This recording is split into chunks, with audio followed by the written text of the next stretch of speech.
Trying to sort this out. Okay. Is my camera on? Not yet. No. I'll invite you to turn your camera on. Sorry. Hold on a minute. Now? There you are. Hi. Right. Oh, can I put a green screen on the back just so you can't see my background, or is that all right? Yeah. I don't know how to. Okay. All right. I don't know how to do this now. Sorry. Oh, shit. That's okay. Sorry. Take your time. We've got time. Right. Okay. Green screen. Hi, Okay. Kenya. I love you too.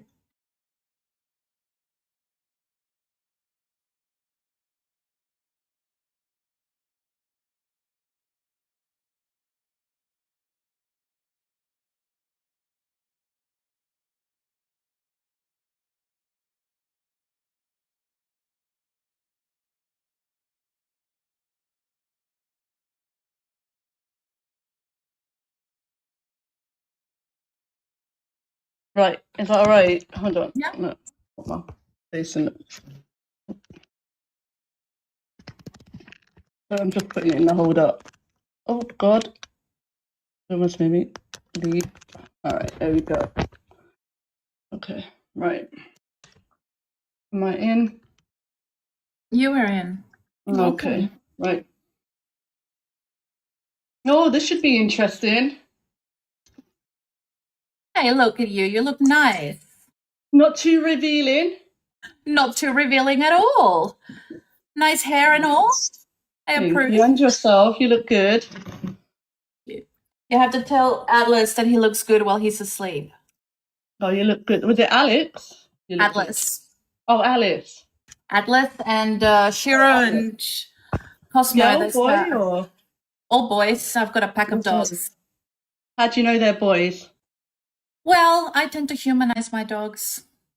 Yeah, but how do you know they're boys? Because they're male and I humanize them. Yeah, well, W. However, my axolotls, on the other hand, they're non-binary. Say again? My axolotls, they are non-binary. Yeah? Oh, W. W. So what role do they fulfill that's different to the males and females? Well, there's no way of telling what they are. Oh. They have both. Oh, interesting. Well, W them. Absolutely. W. Right, do you want to start? Shall we start, or? We can start. Yeah. I just wanted everybody to... Yes, Dom, 2 axolotls. I just wanted everybody to understand there will be no threats tolerated. Not for me, not for Envyy, not for anybody in the chat. Alex and Sarah are super mods and they will block you and they can also mute you for the live, I think. Not sure. All the other mods are there to make sure that you are all kept in rein. And if there's anything at all that does go wrong, go to Alex and go to Sarah, because I'm not looking at the chat. It annoys me and it's distracting. So I tend to not look at it. I'm not on Discord. You cannot get through to me. So, fun. Right, are we ready? Shall we? Yeah, go for it. Okay, well, obviously I think the opening question would be, what is a woman? Would you like to take point? Well, obviously I think you know my answer for everyone. I'll say a woman is an adult human female. What would you define woman as? I have actually even made a background for you, which I don't know how to put on. Hang on. Let's see if I can... Nope, I don't know how to put backgrounds on this thing. If you go onto your camera and then effect, and then you should be able to slide over the green screen, and then, yeah. Oh, weird. So, a woman, okay, right. Could I make my definition? Because this is what I do. So, a woman in Western culture... Oh, sorry. No, you go. My bad. Go ahead. Not simply defined... That's all right. It's not simply defined by biology, but is understood as a social, cultural, and political category that emerges from systems of power, gender relations, and a lived experience. So how does one know that they're a woman then? Well, one is not born a woman, one becomes a woman. Simone de Beauvoir. Yeah, I completely, no, I can agree that you do become a woman, but that's due to your state of being, your biological state of being.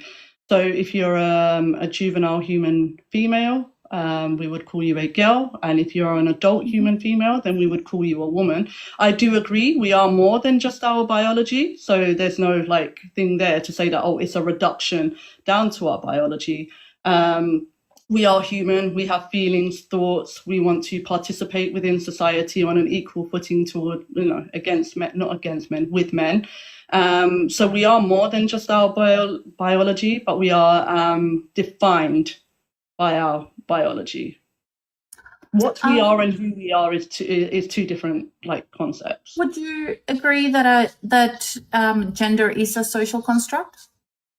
Me personally, I don't. I can see that it is moving in that direction. I believe that gender describes the state of being male or female, as under the Roman Statute, which 189 countries had, basically a global consensus. I think it was during the 70s in feminism where they started to try and detach gender from sex. So I think this is why that we're having an issue here. Well, it was in the 70s that social constructions came into academia. It wasn't when it began to be detached. In fact, gender has always been detached. It's just that we have always made that correlation. In fact, the earliest definition for gender was in the 1300s in Old English, and it was in a dictionary that was written by Monk. And gender was described as the experience of being a woman, a man, a boy, or a girl, which is absolutely correct. Now, the thing is, when you have somebody like a girl that you were saying before, we call her a girl. Yes, we absolutely call her a girl, because even our language does refer to the state of being that you are referring to, which means that that state of being is classified within a gender construct. And we give it a name, girl. We give it pronouns, she, her. We give her way of behaving, acting, being referred to. We give her kinship. So in order for all those things that make up culture to actually be categorized, they can only be categorized into gender. Because when we go into sex, but then it's based upon the sex, isn't it? It's based upon the sex. It has so been there's a correlation there. I understand there could be some type of separation in terms of gender is the social construct, but as you said, the definition that you read out does state the social construct that surrounds men, women, boy, girl. So it's not that it makes you a man, woman, boy, girl. It hasn't defined man, woman, boy, girl. It's defining the social construct surrounding the sex. The social construct is imposed. It's not something that is... Yeah, so it is imposed on you at birth. And it is something that we simply do automatically when we have either a boy or a girl when they are born or whatever. It is impossible at the moment for us to be able to say, oh, a non-binary baby has been born, because we're not conditioned to think in that way. Our culture hasn't developed the ability for us to be enculturated that way. So we make the assumption that what has been born is a boy or a girl. We don't say a female has been born, because that would be dehumanizing. We have to have coherent discussion, right? Because female can be applicable to any mammalian species or living organism. Exactly, it would be dehumanizing. Right? So, okay then. So again, if you were to read out your previous definition of, what did you say in the 1300s? No, of gender. Could you read that out? I didn't read it out. That's just from my memory. Oh, okay. Can you say that again? Yeah. So gender is shown to describe the lived experience of a man, a woman, a boy, or a girl. Right. So the lived experience of a man. So gender is not man. Gender it's a gendered term, right, to describe the sex. So then this is what I'm saying. So what is a man and what is a woman? Gender. If it's describing the Gender living is a set of experience of categories. men and women, then what is that? You need to remember that gender is a set of categories, right? Gender is not man, woman, boy, girl. Those are categories. So gender is the concept itself, right? Yeah, so you just said the Categories. gender is so you just said The the gender is categories are man, woman, boy, girl, right? So when you're looking at a specific category, like woman that I've got here, right? When you're looking at a specific category, those categories, if you imagine them as little boxes that have little things inside them, and what's inside them is, yes, the pronouns, but there's also the kinship. And by kinship, I mean how people relate to each other. For example, you have a daughter, right? You don't just say you have an offspring or you have a spawn. Yeah. You call her a daughter because it is a gendered term. So that is a kinship term that denotes not just the relationship, but also the gender of the person. What do you mean? What does it pertain to? What does it pertain to? When if I say to you, I have a daughter, what are you? What are we thinking here? Then we're thinking that this person needs to be referred to in a specific way, that she will behave in a specific way, that she will have a specific role in society, that she is being taught specific things in order to eventually become a woman or a non-binary person.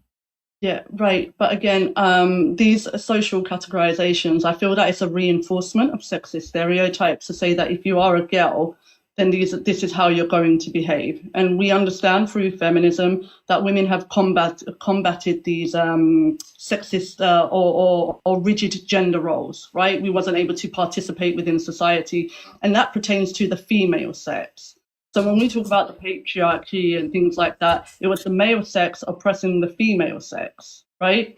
So when we talk about women's history, we're talking about adult human females and juvenile human females and their rights and how they can participate on an equal footing within society. So when we say daughter, we know that's pertaining to the female sex. It's a gendered term for the sex of female. Would you agree then that if we have a woman that wants to be a housewife and stay at home and not work, and then we have a high-powered executive who has a million, degrees and people working under her, and she runs a company, that both of those are valid constructions of what a woman is? No, absolutely. I just think that it was okay for women to have, women have the right to equal opportunity. So a woman should be free to decide whether she wants to be a stay-at-home mother or she wants to go out to work or she wants to, whatever it is, she should have the right to have that freedom to choose which way she wants to navigate her life. But I don't believe that through choice of how you are navigating your life within society then takes you out of the category of woman. Because again, then what we would be doing is limiting women on their behavior and what they choose to do within society. So whilst I understand what you're saying, that like gender is got categories and each category is defined in a particular way, I feel that is putting a restrictive limitation on women and girls to say, okay, if I don't behave in this way and I choose not to do this, then that automatically means that I am non-binary, and that is eroding what it is to be a woman. That's not what it is. So when I actually say, right, that there are specific ways for a woman to be, right, I am not actually telling you that somebody needs to be an executive or somebody needs to be a housewife. Yeah. What we mean is that the expression of gender is a spectrum. Therefore, what a woman is has been expanded because of, yes, feminism. So which I think is doing a disservice now. I think the first wave, second wave, I think we all understood what a woman was, and we understood that women's rights were female. Hang on a sec. Hang on a sec, because you're jumping the gun there. So while we have a spectrum of what a woman is, and a woman can be anything she wants within that spectrum, right? There are still predetermined things that apply to women that don't apply to men. And that's where we come into women's rights. Well, women's rights, politics is something that you do know that women's rights. But women's rights are based on their sex, right? We're going to go by international law.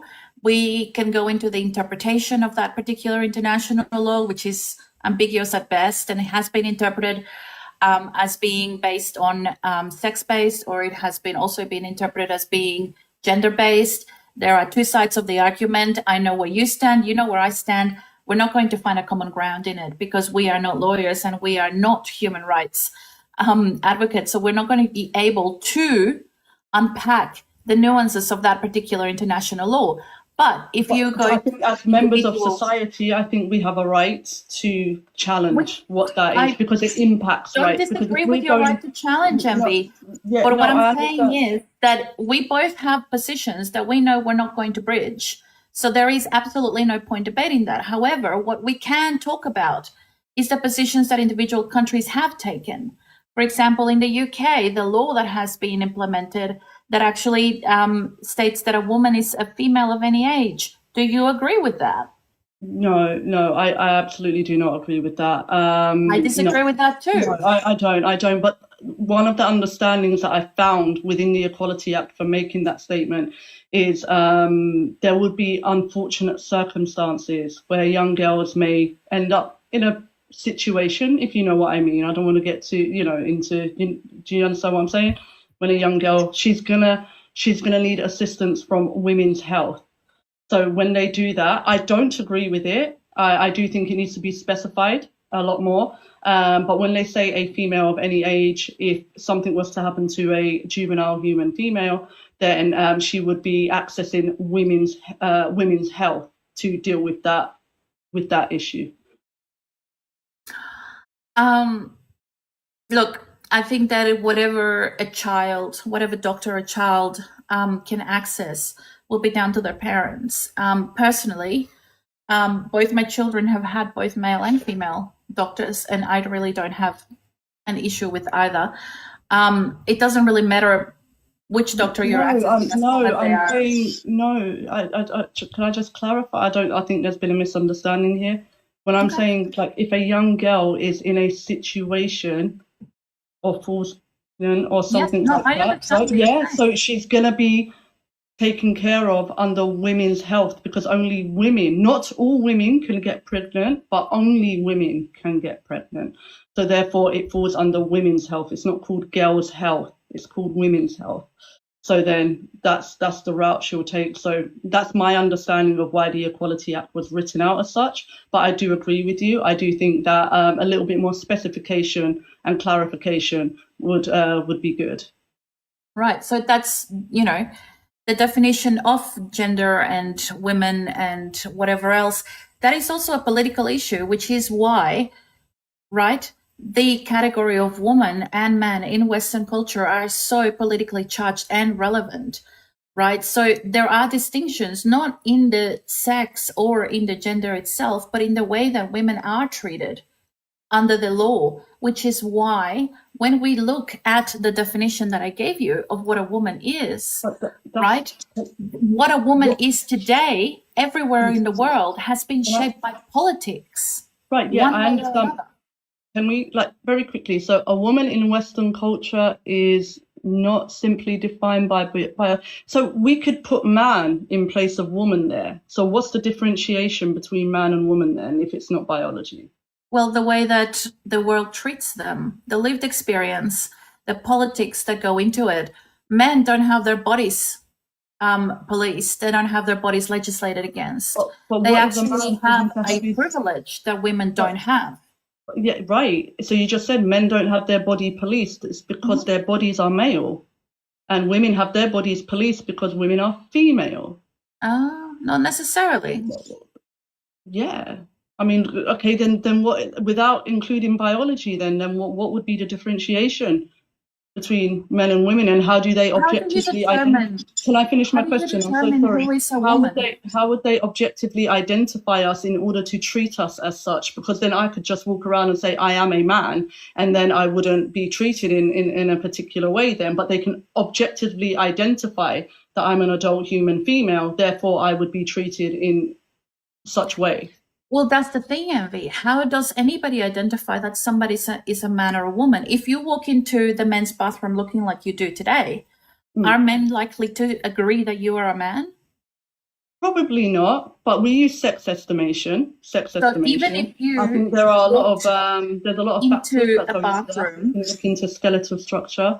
We can look at voice. We can look at typical height. if you walked into a bathroom right now and you said you're a man and you requested that somebody address you as he, him, right? There will be people that don't want to offend you and they will refer to you as he, him, and will say, yes, okay, fine, you're a man.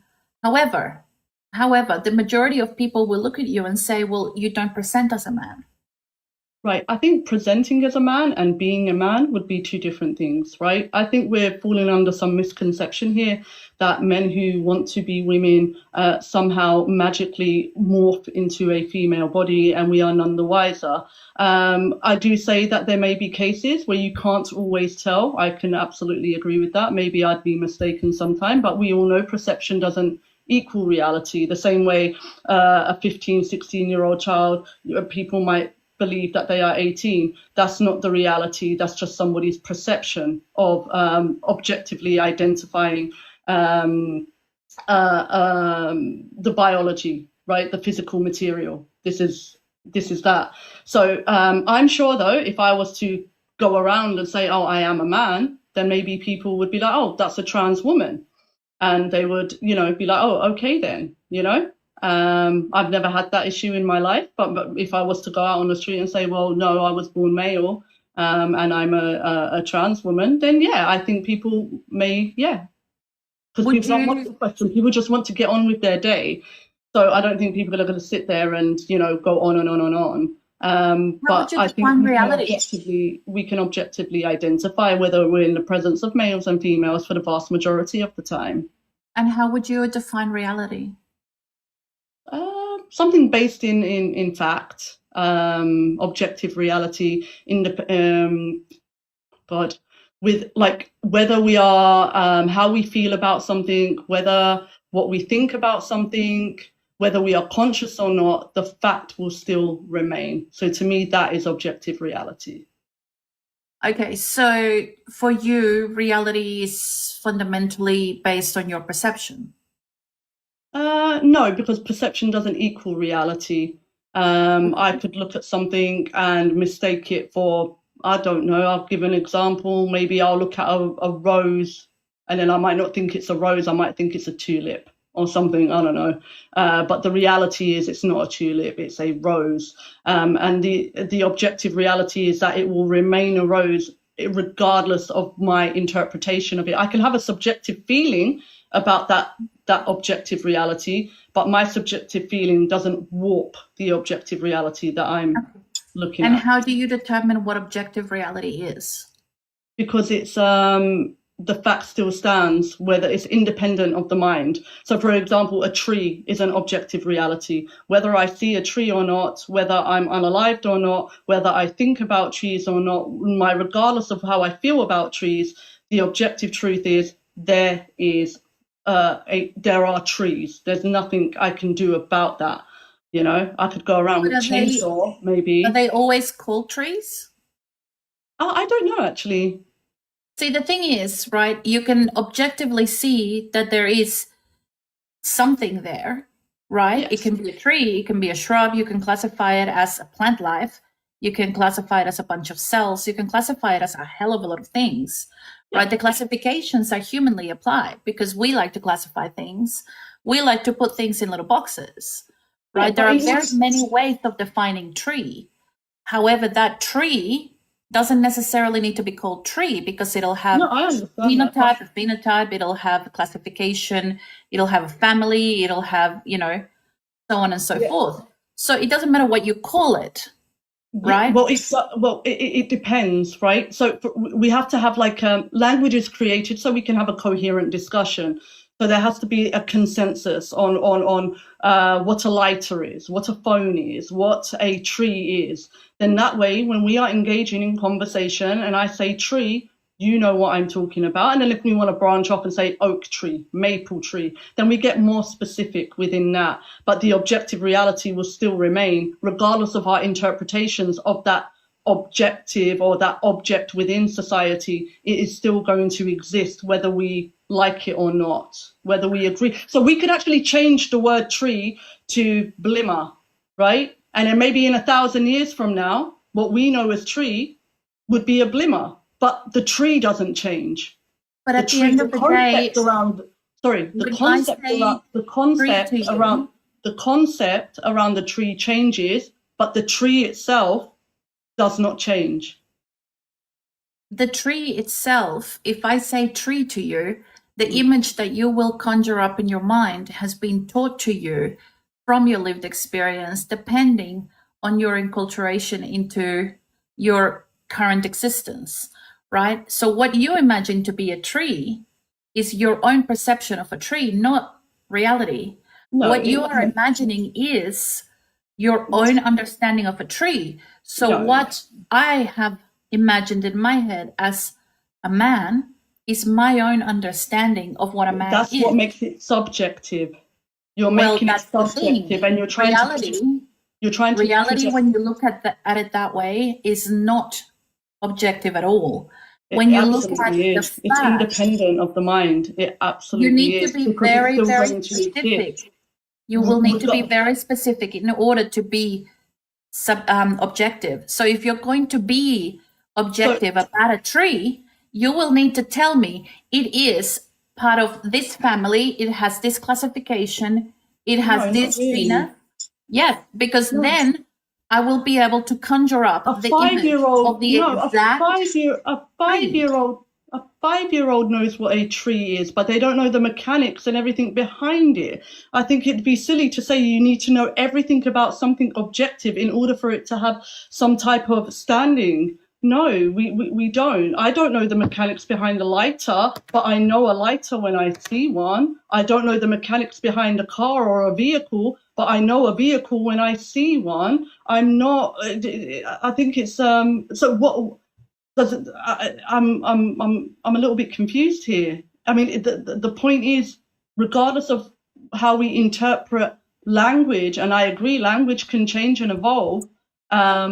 But the tree itself doesn't. It doesn't morph into something else, or the cat, or the lighter, or the phone. You know, we can objectively identify these things. Otherwise, how are we going to have a coherent discussion? It's funny because when I said tree to you, you know what I'm talking about. When I say lighter, you know what I'm talking about. The only thing you don't know what I'm talking about, which I believe you do, but you want to be inclusive, which is understandable, obviously being inclusive.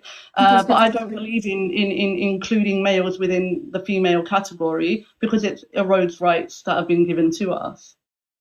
If you say tree to me, funnily enough, the image that I conjure up is a drawing of my daughters that is like two little half circles with a little tree on the top, right?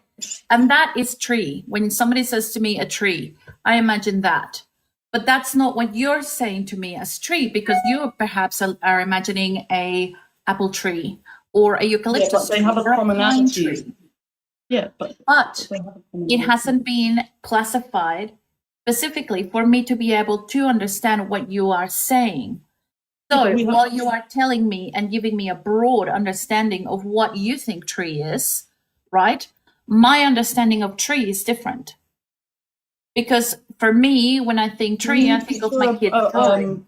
Do you picture like a, do they call it a bark and then branches? Do you see branches and literally like, the little, like that. Are there branches and then green around it? There's no branches. It's just like a little cloud thing that my daughter puts on top. Okay. It's just a drawing of a tree. That's it for you. That's what you see a tree as. It's just two little green clouds. Unless you tell me specifically what kind of tree you're talking about, or whether you're talking about a realistic tree or a cartoon tree or a drawn tree. Are you talking about a specific genus of a tree? Are you perhaps talking about the pines in Tasmania that are thousands of years old? Or are we talking about dendrochronology and we're looking at the rings in the tree? But a tree has a bark with branches and green leaves, and that some of them grow apples, some of them grow cherries. Are you actually telling me that you don't know what a tree is because there's hundreds of types of trees. Is this what I'm not understanding? telling you that I don't know what a tree is. I'm telling you that my perception of tree with the word tree itself is broad and different to your conception of tree, okay, which makes it wait. Shh. Listen, which makes it subjective, right? When you're talking about objective reality, you will need to be very, very specific and narrow it down for people to understand. And if you cannot do that, then what is the point of using broad language? We have descriptors that will actually... It's like saying humans. Yeah, you can imagine whatever human you humans want. Then. What are humans? What do you picture when I say human? Yeah, and I will go down to the classification if you want. Homo sapiens sapiens, and we can go straight down from there. I can go into the skeletal, makeup of humans. I can go into the bone density. I would hope so. Right. Okay. So we have an understanding. But then one minute, hold on, please. We've just said, so humans, that's a broad term. So let's specify it now. We have male types of humans, but I didn't specify male to you in the same manner I did not specify an apple tree to you. But I specified tree, as in I specified humans, and you knew what I was talking about. I didn't have to be specific and say an adult human female or a juvenile human female, right? But you understand that. So that is, again, you can't have a subjective feeling about something without seeing it first, because where's the mind going to conjure that up from? So there must be an objective in order to form a subjective. The issue here is you are projecting your subjective out into the world. There's 8 billion people on this planet. We cannot govern society based on everybody's subjective interpretation of what is objective. We can't do that. So when you say, right, a human being, what do you picture? Yeah, like a Homo sapien, somebody who has 2 arms, 2 legs, and don't say that they don't. Obviously, there are instances where people don't, but we can still identify that they're human. I see you, you're a human. I see my mother, she's a human. My brother, things like this. So we can objectively identify that. And the word human has been socially constructed and made applicable to people, as in, so we can have a coherent discussion. Now, however you feel about that is irrelevant. That is the fact. Maybe in the future, human will change to humanoid or humana or something. And then we'll look back and see how language has evolved over time. But we still remain, regardless of language. We need a biological material in order to have a social construct or something social attached to it. Because it's like saying, what comes first, the social construct or the humans? Without the humans, there'd be no social construct. So without the female sex, the social construct of woman would not exist, because the social construct of woman came from oppression from the male sex, staying at home, cooking, cleaning, not able to go out, put on urinary leashes because we're not able to participate in society because there was no single sex spaces, A, B, C, X, Y, Z. So woman will never change. The word may change, but our bodies, we are here. So you agree that, yeah, it is political. Absolutely. So when you look at the word homo, right, it is actually, the evolution of it is fascinating, actually. It comes from... I actually don't know much about that. You don't? Oh, it comes from the ancient Greek to begin with, and then it goes into Latin, but it used to be homo, right? And it translated to man. Okay. So homo means man. Okay. And it went across history, it used to just refer to man. It doesn't refer to women at all. What was man? Man was homo. Yeah, but when they said that, what were they talking about? What entity? In ancient Rome, they were talking about a particular patriarch, right? The head of the family. And that would be a male? Would that be a male? Yes, traditionally it was a male. However, there was one of the families that did have Julia at the head of the family, and Julia was a woman, and Okay. she was referred to as L'uomo, simply because of the role that she took on. You have to remember that in ancient Rome, the roles were actually defined by how people lived their life and how they were perceived rather than by sex. You do have a lot of different genders that were accepted in ancient. Oh, you okay? What was that? What? Oh, hang on. It says that there is inactivity. Why? I don't know. That's Hang on. It says that the live will end in 5 minutes. Hang on. Yeah. Is that objective? Hang on. It's asking me to drag a puzzle piece Oh, to God. the middle. Okay, fixed. Sorry, Okay, go so ahead. Go ahead. when you're looking at ancient Rome, you're looking at the beginnings of when people started recording different genders from different cultures. I mean, in ancient Greece, you have Herodotus describing different genders all over the world, but he actually just described them as being different types of people.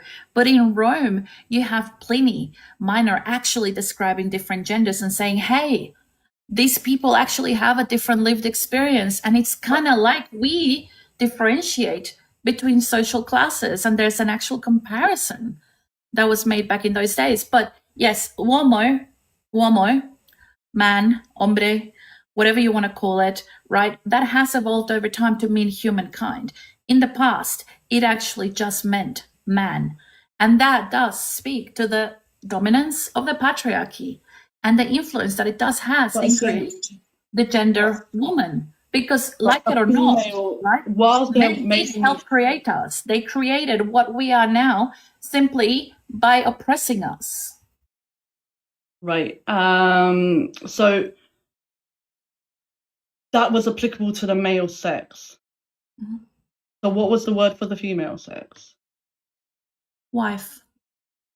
Just wife. Was it not like nothing else? In Western culture, a woman was either classified as a daughter In or a Rome, wife. woman. In ancient Rome, Yeah. Molière. Because we understand that. Can you say that word again? Molière? No, for the man. Uomo. Uomo. Am I saying that right? Uomo.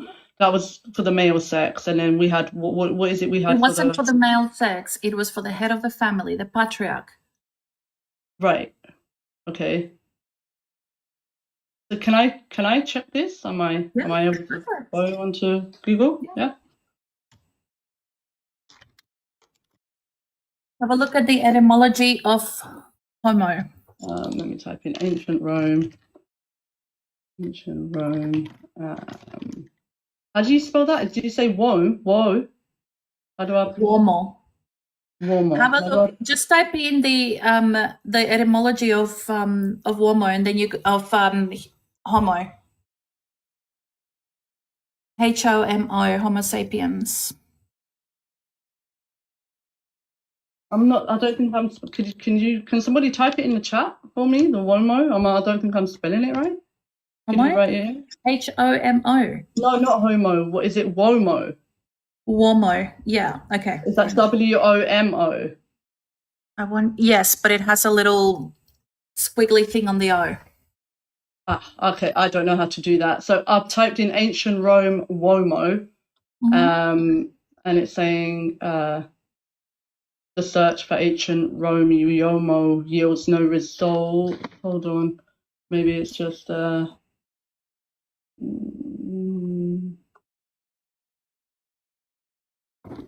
ancient Rome. Nah, oh man.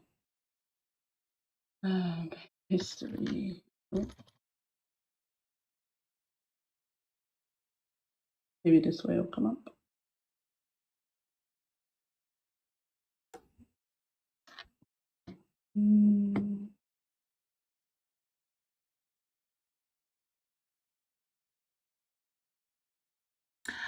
I can't find it, There we go. actually. Oh, did you find it? Try typing in HUMANUS. Oh, wait, start again. Wait. Sorry, I'm so sorry. Say that again. Sorry. Humanus.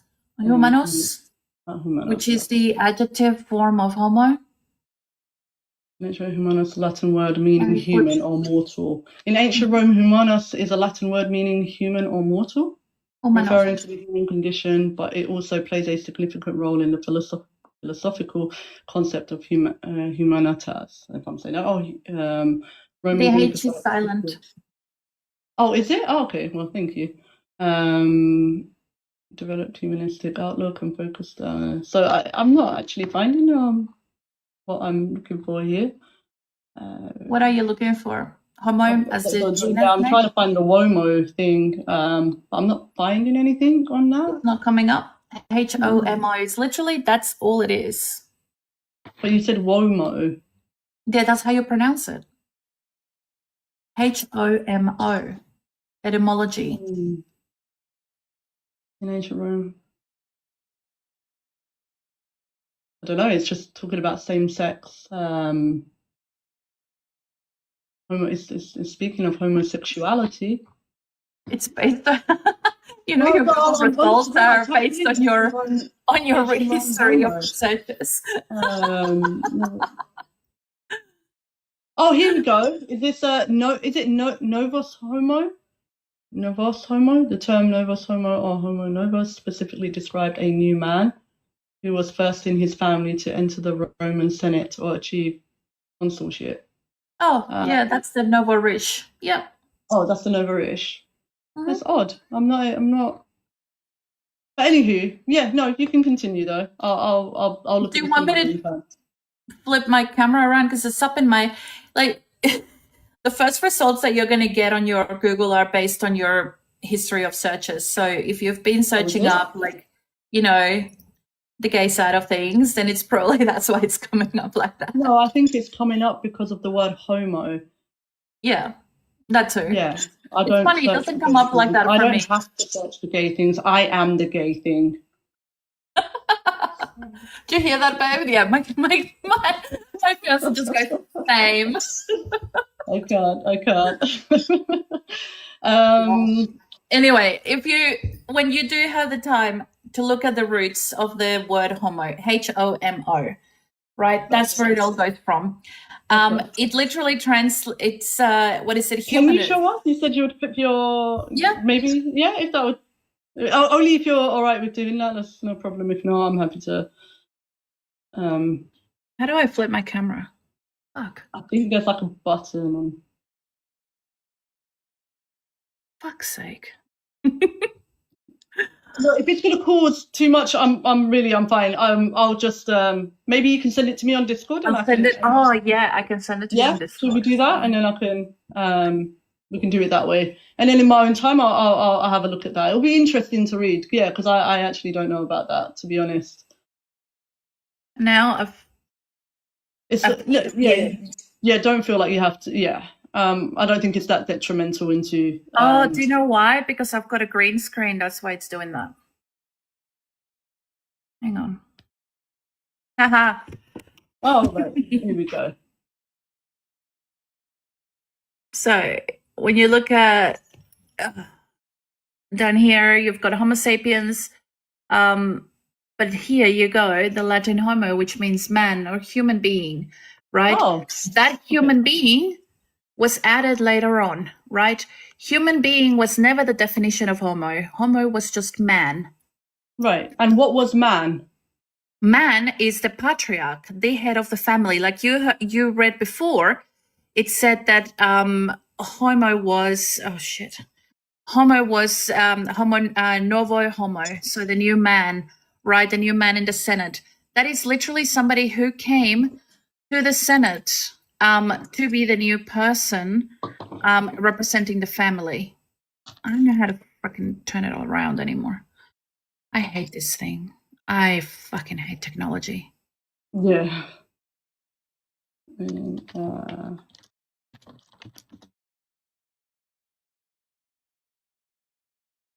we go. So eventually I will be able to turn this around and fix it.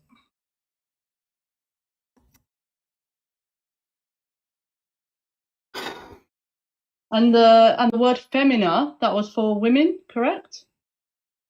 Femina. Ancient Rome. Hang on. Femina, if I'm correct.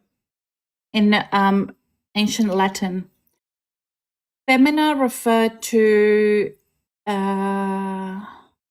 Give me a second, because I'm still trying to fucking fix this. No, you take your time. Take your time. We don't have to get in that deep if you don't want. I'm more than. Oh, I don't mind. I just yeah. This is really annoying. I hate this. Absolutely abhor the way that TikTok does these things.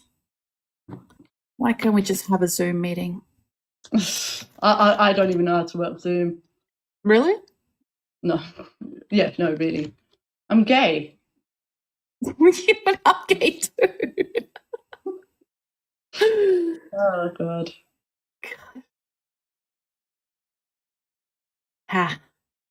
Okay, now I can go back to my beautiful What's a Woman background, and eventually I'll find how to turn the freaking camera around.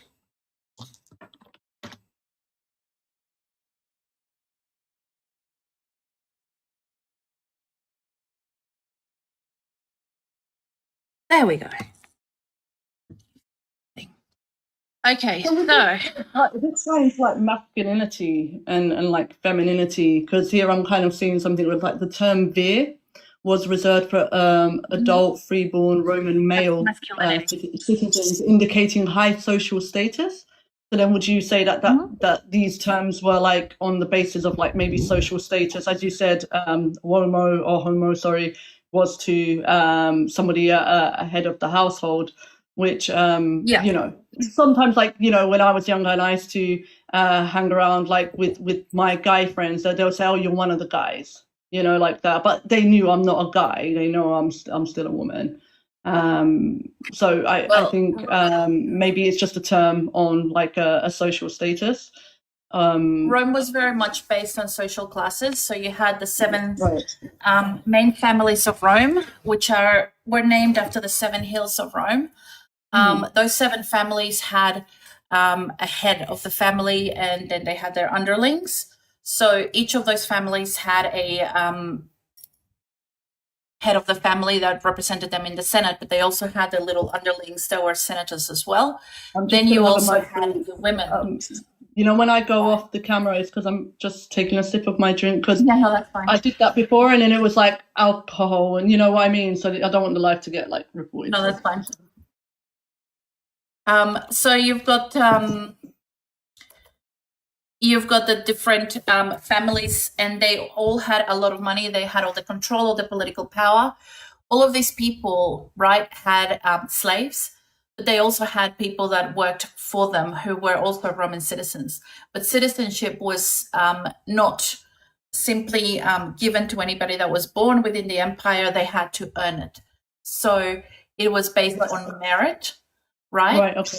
Yeah. Okay, so when you have the new men that came into the Senate, is because they earned their prestige, their political status, and their power, but they by no means were considered to be on the same status as the old. But it was like a type of male. Again, so what I'm trying to bring it back to is that everything that I'm finding, just for now, I'll do a more in-depth research, but it is pertaining to the male sex.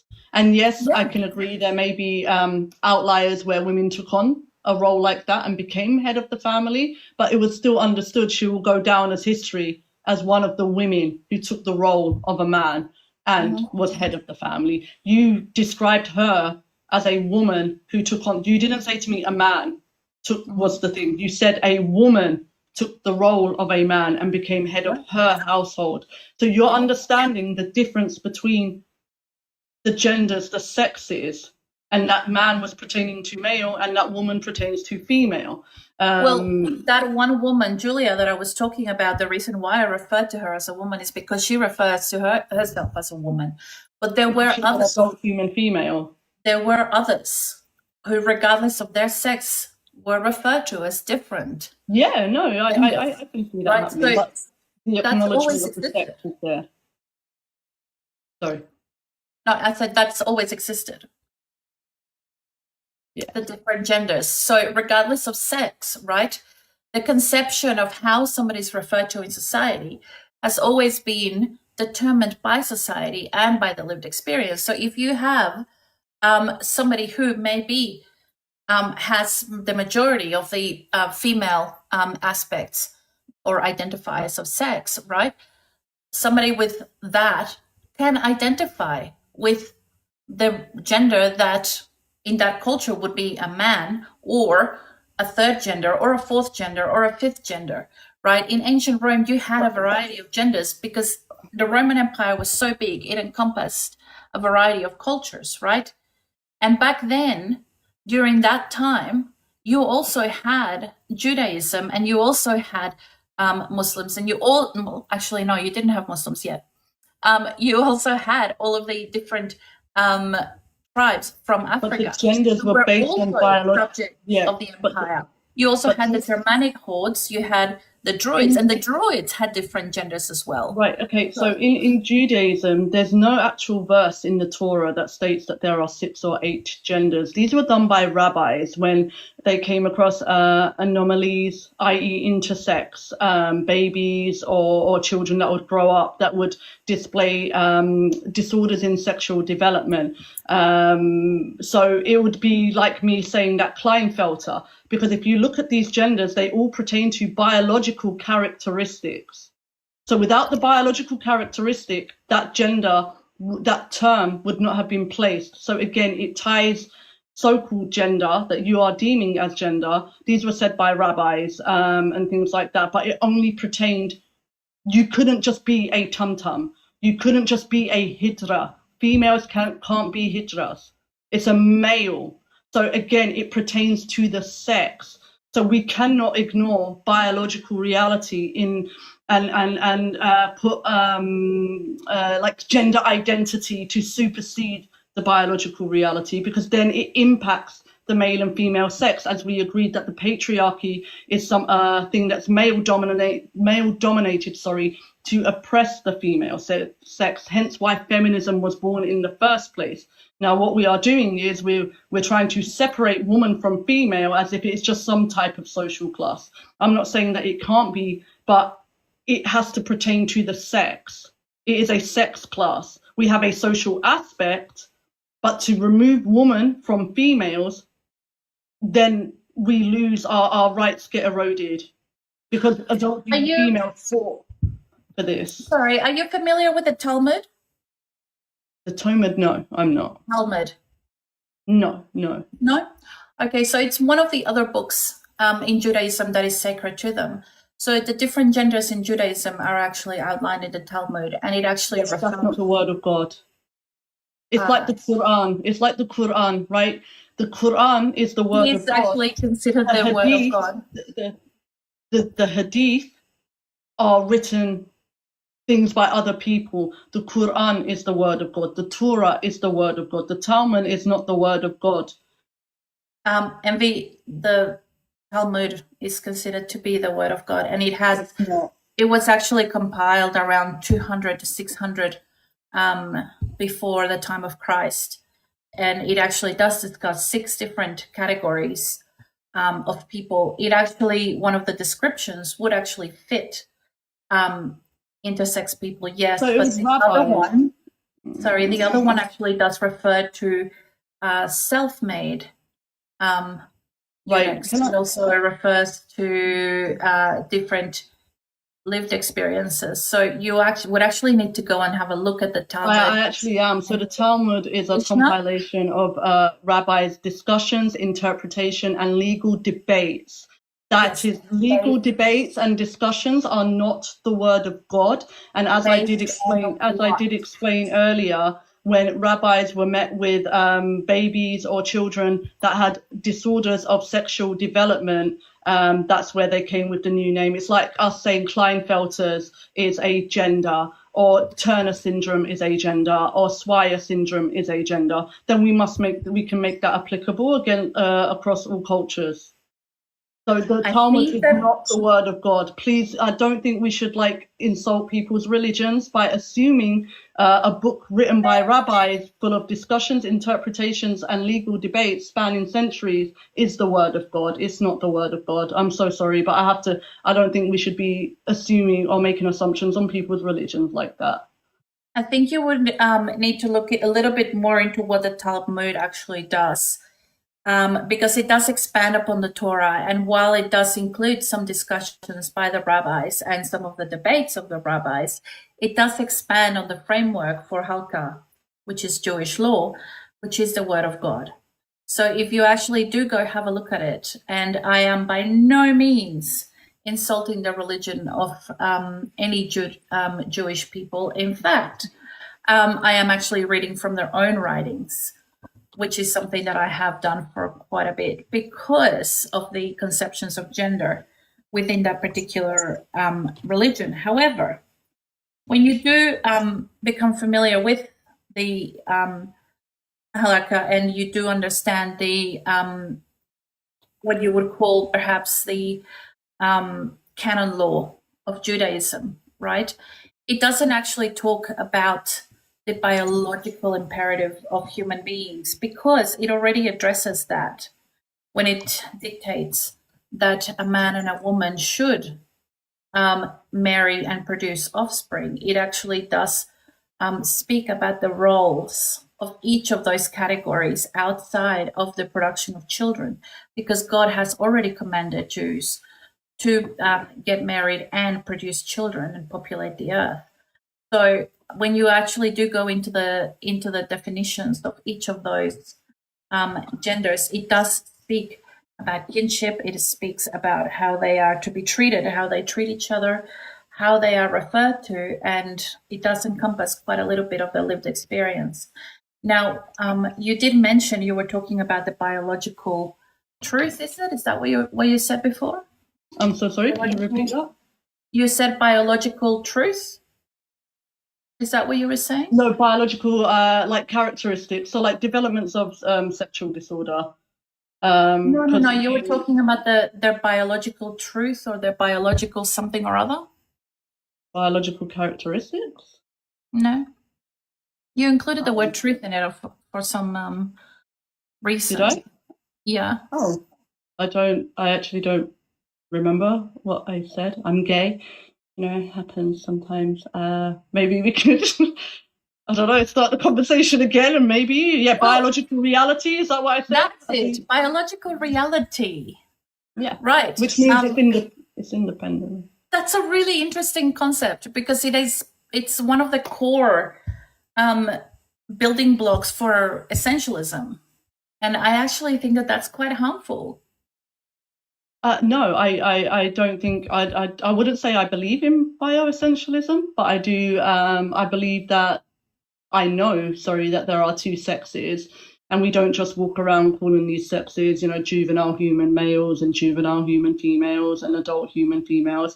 So we gave humanizing terms such as man, boy, woman, girl, and I do believe that the gender roles are rigid, were rigid. I feel as if we are breaking out of that more so now than ever before, and I think that by saying that we're fulfilling some type of role, then takes us out of the category of woman, because again, we have to see universally. We say when we speak of women's health, we are speaking of the female sex. When we are speaking of women's history, we are speaking of the female sex. When we are speaking of women's sports, we know we are speaking of the female sex. So I think it's very important because we need these things to collect data. We need it for health, right? Because males and females take different medications at different levels. Females are more likely to OD because it takes a lot more time for medicine to, you know, flush out the body, things like that. I think in emergency blood transfusions as well, I can't remember. So O negative is to be given to females in emergency situations. So the RH or something like that doesn't interfere with future pregnancies. Again, with medicine, You know that is actually there are reasons. Like I understand, like, I can't say to somebody, right, that you can't identify as something, that you can't, because I believe in freedom of speech. Whether I like your speech or not, I believe as humans we should have the right to express our opinions and our thoughts.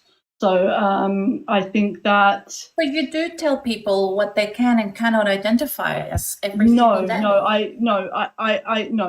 I tell people that the claim that they are making, I don't validate it, but it doesn't mean you can't say it. I don't validate a man as a woman. I can't do that for the sake of women's rights. I cannot do that.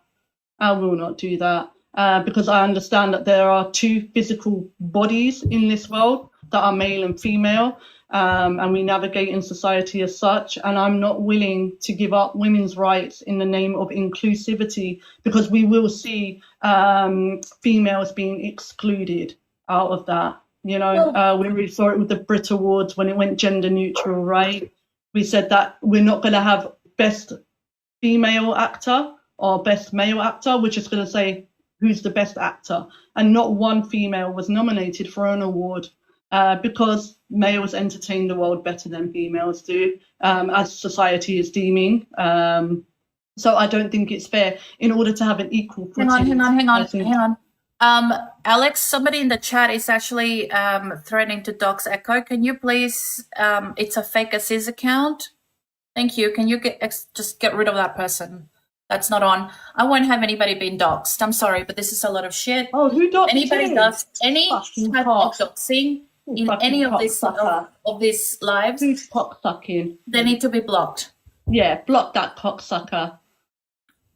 Sorry, I won't have that. I don't really care who, whether they are on Envy's camp or mine. Not going to happen. Okay. Yeah. So going back to it, you were saying about the biological yes similarities that you talk about. It is, you know, I don't know how familiar you are with essentialist theory and how it I'm does not that, actually, but I've given you a definition. I'm not that familiar with it, and I'm so sorry. Did you get doxed? I am so sorry. Oh, I did. We talked about it yesterday. It was No, right now. Was that you? Was they doxing you? No, they were trying to dox Echo. Guys, come on, man. Let's not do this. We're actually having, and this is how, like, discussions and debates should go, right? Let's leave that at the door. Leave it. If you don't like somebody, just block them and move on. We don't need to do this doxing business. What is that even going to do? You know, nothing. Stop it. And guys, stop giving doxing power. Don't give it power. Right. Sorry. Go ahead. No, that's fine. Can you tell me a little bit? Because I'll be honest, I'm not too familiar with. What is it called? It's essentialism.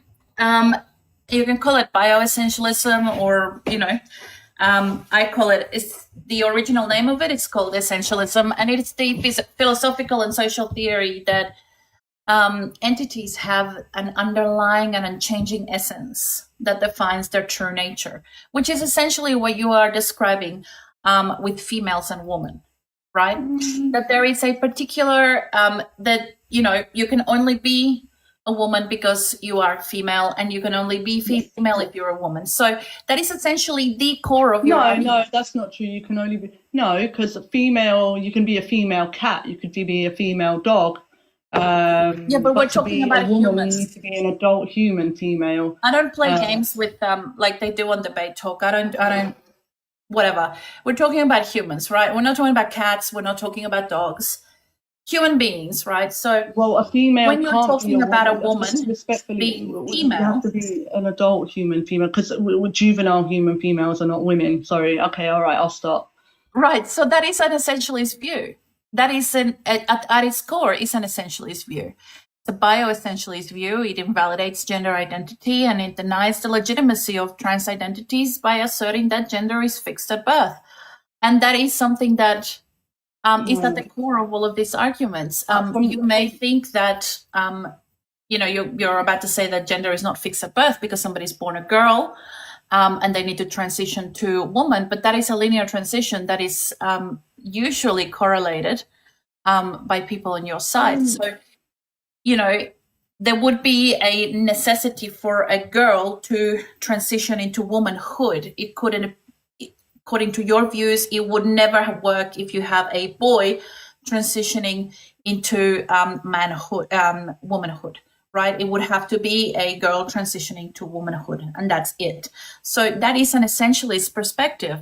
I don't think it is, because from what I'm looking here, so bioessentialism is the belief that human qualities, characteristics, and behaviors are determined by innate biological or genetic factors. I don't believe that. I believe that there are social, cultural, environmental factors that have a play in that. But what I'm saying is it stems from the biological. So I'm not saying I'm behaving in this way because I am female. I'm me, and whatever things I've experienced in my life has shaped me as a person. But the objective remains, I'm an adult human female. So you're mixing two different perspectives. So you're trying to apply some sort of social theory, which is, appropriate to gender, but you're also applying essentialism at the same time, which both of them conflict with each other. So essentially, you can't have both views. You either understand that the lived experience is what shapes your gender, or you understand that a woman is an adult human female. And even with adult human female, right, that is a dictionary definition, Envyy. It's not an academic definition. It is not defining a concept from a dictionary. What you're defining is a word, because the whole point of dictionaries is to define words, to teach you how to use them grammatically. I mean, that is stated within dictionaries. When you actually open a dictionary, it will tell you what its purpose is. And it's not to define the concept of woman, it's simply to define the word, right? When you are looking at the definitions of woman, when you are looking at them academically, or even within the biological sciences, you will still find that we don't define them as adult human females. That is a very simplistic. In every area, when we look at biology, sociology, psychology, even anthropology, anthropology. Margaret Meaden herself. I have books here that have been written about women, all pertaining to the female sex.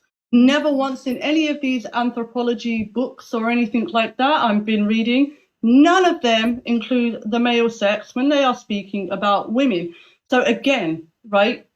What you're talking about? It's a reinforcement of, again, sexist stereotypes. You can absolutely believe. Hang on. Let me contextualize this for everybody, though. You're talking about Margaret Mead, who wrote in the 1930s. Right? She was world-renowned. She's a world-renowned anthropologist. Absolutely. I love Margaret Mead. Yeah, exactly. So I don't. In anthropology, there's a biological aspect also, and they refer to women as adult human females also. No, she doesn't. Out of anthropology, you have a PhD in it, but you're negating away from the biological aspect of anthropology, which is quite.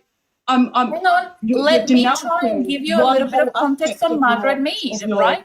Margaret Mead wrote in the 1930s, and her seminal ethnography was called Coming of Age in Samoa. She was one of the first anthropologists to record that there are more than two genders. She recorded the first of She started to shift away. She did start to shift away. But again, she did write a book about genders relating to the It's not called a shifting away, Envyy. It is a understanding of gender and how it actually is developed within culture. It is an actual awakening.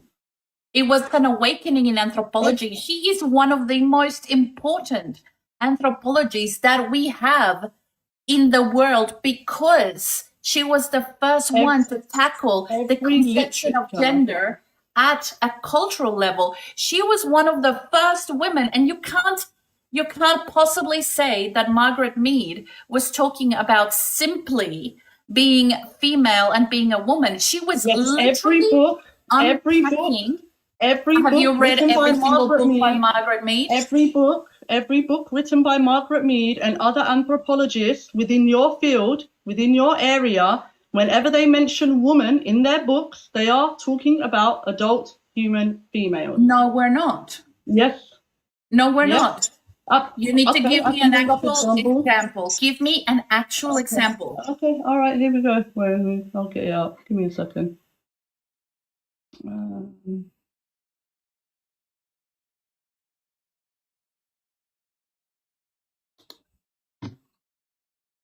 Okay.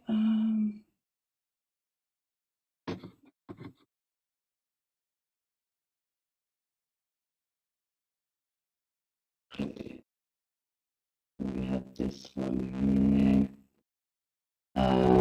Anthropology and the Study of Women. That book, I can find the actual line where it speaks about females. Bear with me. So it's called Anthropology and the Study of Women. This book is pertaining to the female sex. Who wrote it? Bear with me. Her name is. Why is it doing this now? The author is. No, that's who it's reviewed by. Published by Wiley. Hold on. A journal? Yeah, Wiley on behalf of the American Anthropological Association. And that pertains to the female sex. What's the author name? The author name, hold on. Alice Shiegel, am I saying that right? If you type in Anthropology and the Study of Women book, this should come up. Roles by Judith Hawk-Smith, Anita Spring. Got something by S.W. Tiffany. I have something that's a review. Yeah, it's the review on the book, but it gives a chapter on the book here. Obviously, I'm not going to buy the book. What's the name of the? Surely you've got the name of the author. Yeah, there. no, I've got it up on here.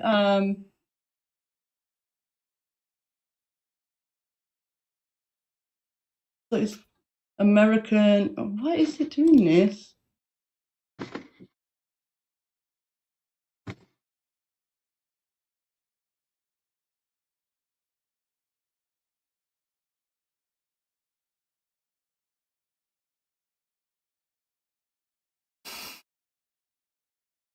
American anthropologist. Why is it? I'm clicking on it, but then nothing's happening. Hold on. So it's saying it's published by Wiley on behalf of the American Anthropological Association. Yeah, so that's a journal. So that journal has been going for roughly about 82 or 3 years. So it would have thousands of papers in there.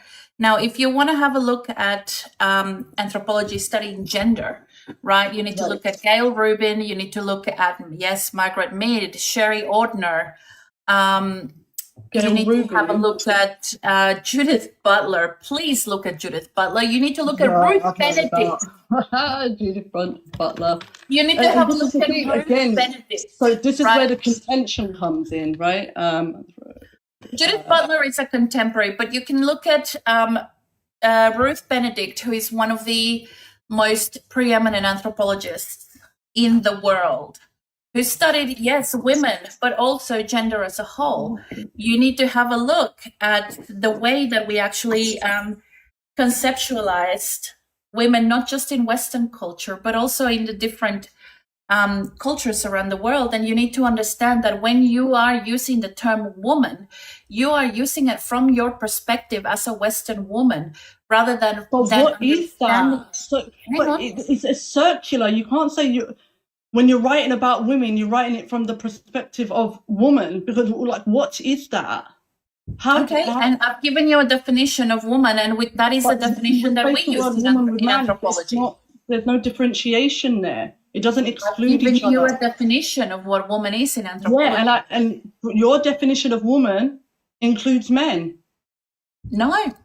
It does. It doesn't. Because everything is a lived experience. What you consider a man is not what I consider a man. Also. And it's not what anthropology considers a man. Right, so what experience of woman excludes man? Every single experience of being a woman excludes man. Well, simply existing in society. It excludes men. Yes, but how are they treated? Are they treated differently or are they treated the same? Envy, you need to look at the nuances. You can't possibly simply make blanket statements and say that that's the way it is. I mean, you're making I blanket understand statements. that you From your have tried to definition, I look don't know up. what Hang on, talking over the top of me. It's annoying. But you keep cutting I me off. understand that you have tried really hard to look for anthropologists that will actually validate your stance, but there aren't any at the moment. Right? There aren't any anthropologists that will validate your stance. Not even Margaret Mead, writing in the 1930s, would actually validate your stance at all. Right? We understand that there is a different perspective. Right? When we write about different cultures, we actually use different toolkits in order to be able to write from within that culture rather than from the Western perspective. And even though we're not able to completely eradicate our own, subjective bias, we do try to at least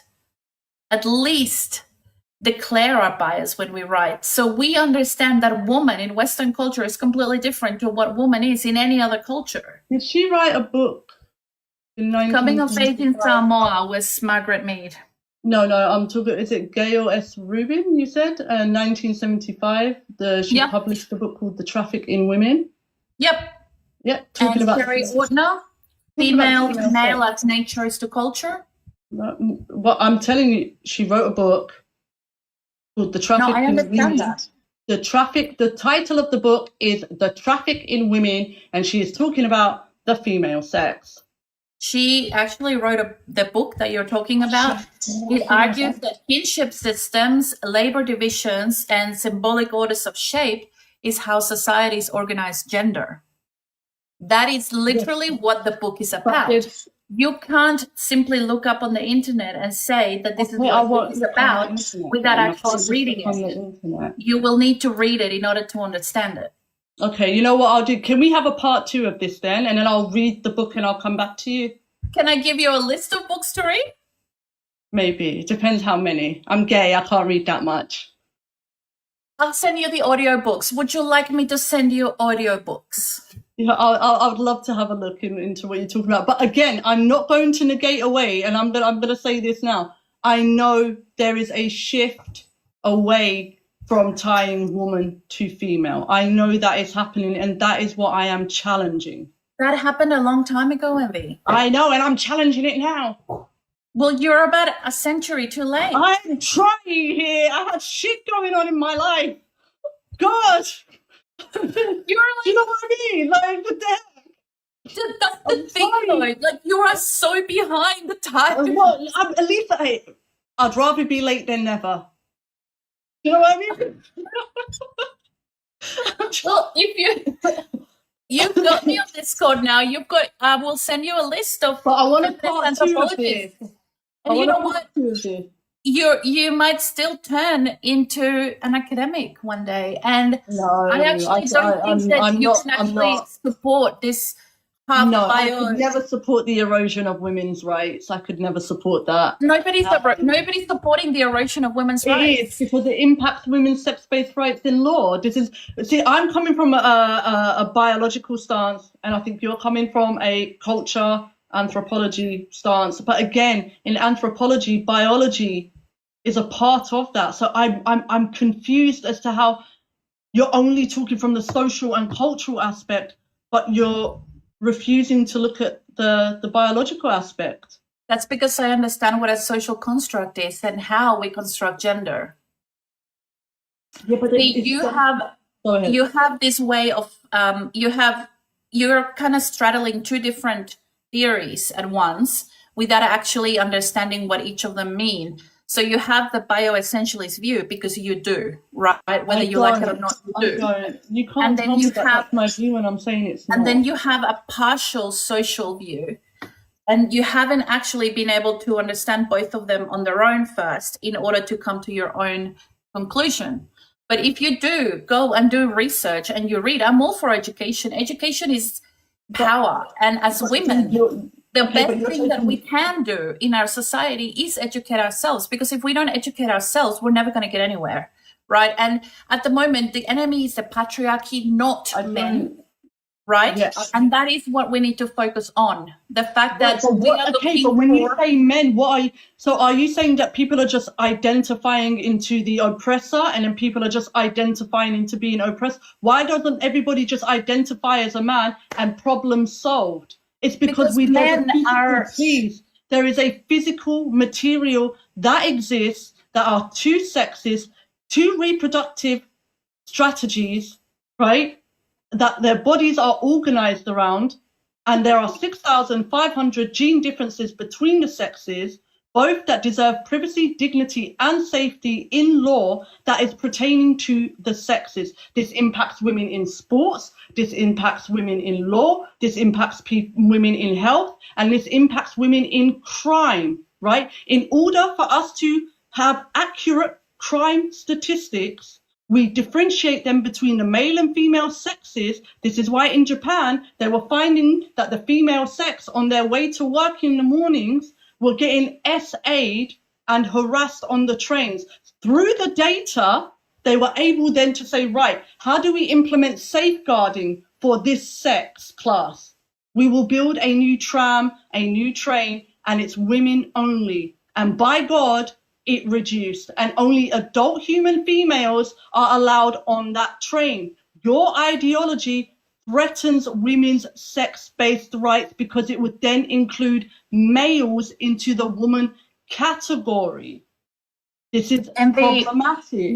What do you understand ideology to be? A set of beliefs. Okay. You believe that a man can be a woman. Hang on. My conception of gender and the way that I look at gender is not based on ideology. It's based on empirical data. Because as an anthropologist, what I do is collect empirical data. I interpret it, and then I write about it. I teach about it. That's what I do. So ideology is actually formed within a human being from your religious, economic, and political beliefs. None of those impact empirical data in the way when I write it, when I collect it, when I portray it, right?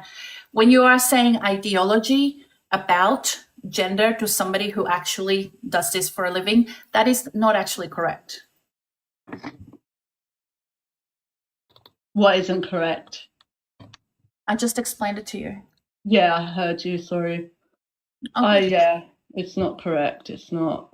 Okay, so when you are saying, right, that I believe, I don't. I literally look at the data that I have in front of me and I make conclusions and I make assertions and I interpret the data like any other scientist does.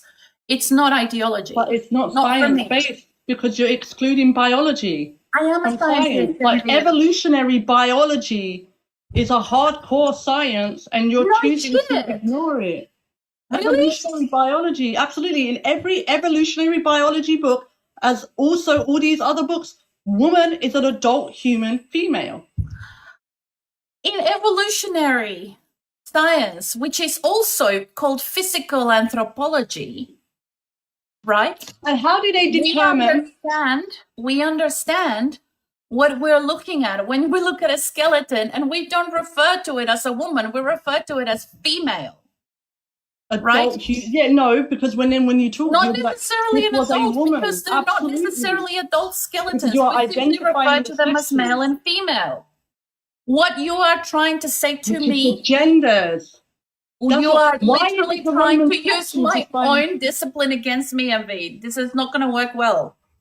I respectfully, I don't care. Hang on, the dogs. I'm not going to allow you to sit here in front of 300 people and say that a woman is anybody that wants to be a woman because they have an experience. That is not sufficient enough of an answer. That is not a definition. Telling me that a woman is somebody who has an experience is not distinguishing between men and women. It does, because the experiences that we are talking about are completely different. That is a definition of woman, and the experiences that I'm referring to are nuanced and separate and different. Okay, can you give me an experience of those genders? Can you give me an experience? Oppression. Right. Sexism, rejection. oppression on the basis Sexism. of She womanhood. just said it. You just said sexism. That's the term that we So there use. you go. That's the term that we use. She just said sexism. Do you understand It's what projecting sexism a is as a sexist. concept? So women experience sexism. You're funny. Funny. I'm hilarious. No, Do you understand what sexism as a just- concept is? You just said sexism. Yes, I did. And I'll say it Based upon again. the sex. Now, my question to you is, Yeah, do you understand what sexism is and No, how I don't know. You it tell applies me. to women?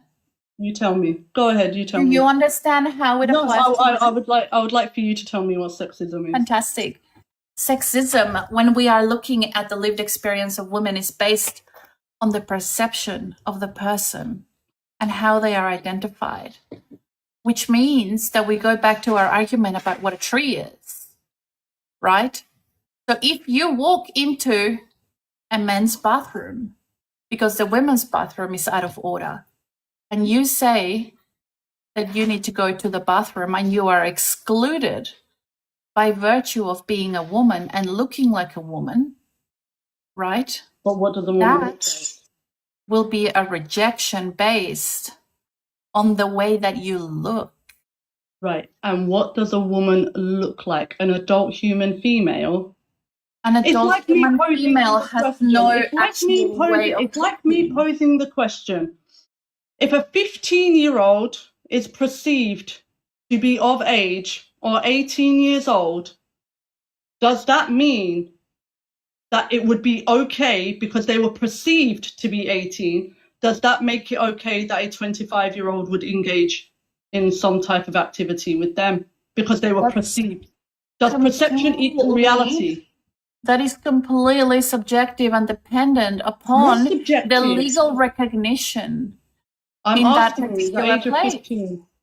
You're asking me personally, or do you want to know the politics? The age of 15, F it, we'll say 14.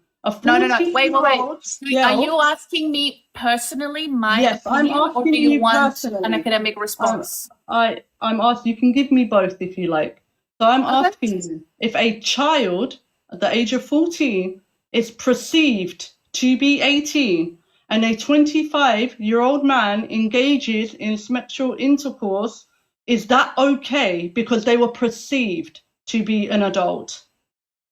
Well, I think that in this case, personally, right, I think it is the duty of the man to actually establish the age of the person before they engage in anything. The child lied. I think that if the child... Wait, are you going to wait for me to talk, or are you just going to make assumptions? Well, it's a simple answer. I don't know why it's taking so long. Well, because I need to qualify it. Answers are not simple yes or no. Yes, it is. Right? It is against the law, and I actually do judge it to be morally wrong. However, if the child lies, then it does go into a morally gray area, and it's still wrong because that man did not take the trouble to actually obtain evidence as to the actual age of this person. If this person was too young or looked young enough, then you should actually obtain evidence as to their age. Lying and verbal... Fake ID. We have 15, 16-year-old girls, they go out in London, they use a fake ID. So does that child now is that child being perceived as an adult, actually an adult? No. Same. Thank you. Perception does not equal reality. That's my point. It's applicable. That's a moral we can distinguish between child and adult, so we can distinguish between the sexes. Perception does not equal reality. You can perceive a child to be an adult. It does not make them an adult. To say otherwise, not that you are saying that, but to say otherwise would be very, very problematic. You would need to actually let me talk if you actually wanted to hear me. I'm absolutely letting you talk. All right, I'll shut up now. That would be fantastic for a minute. Yeah, you keep going. So you're actually trying to use a particular example to actually make your point. And that example doesn't actually equal what we are talking about.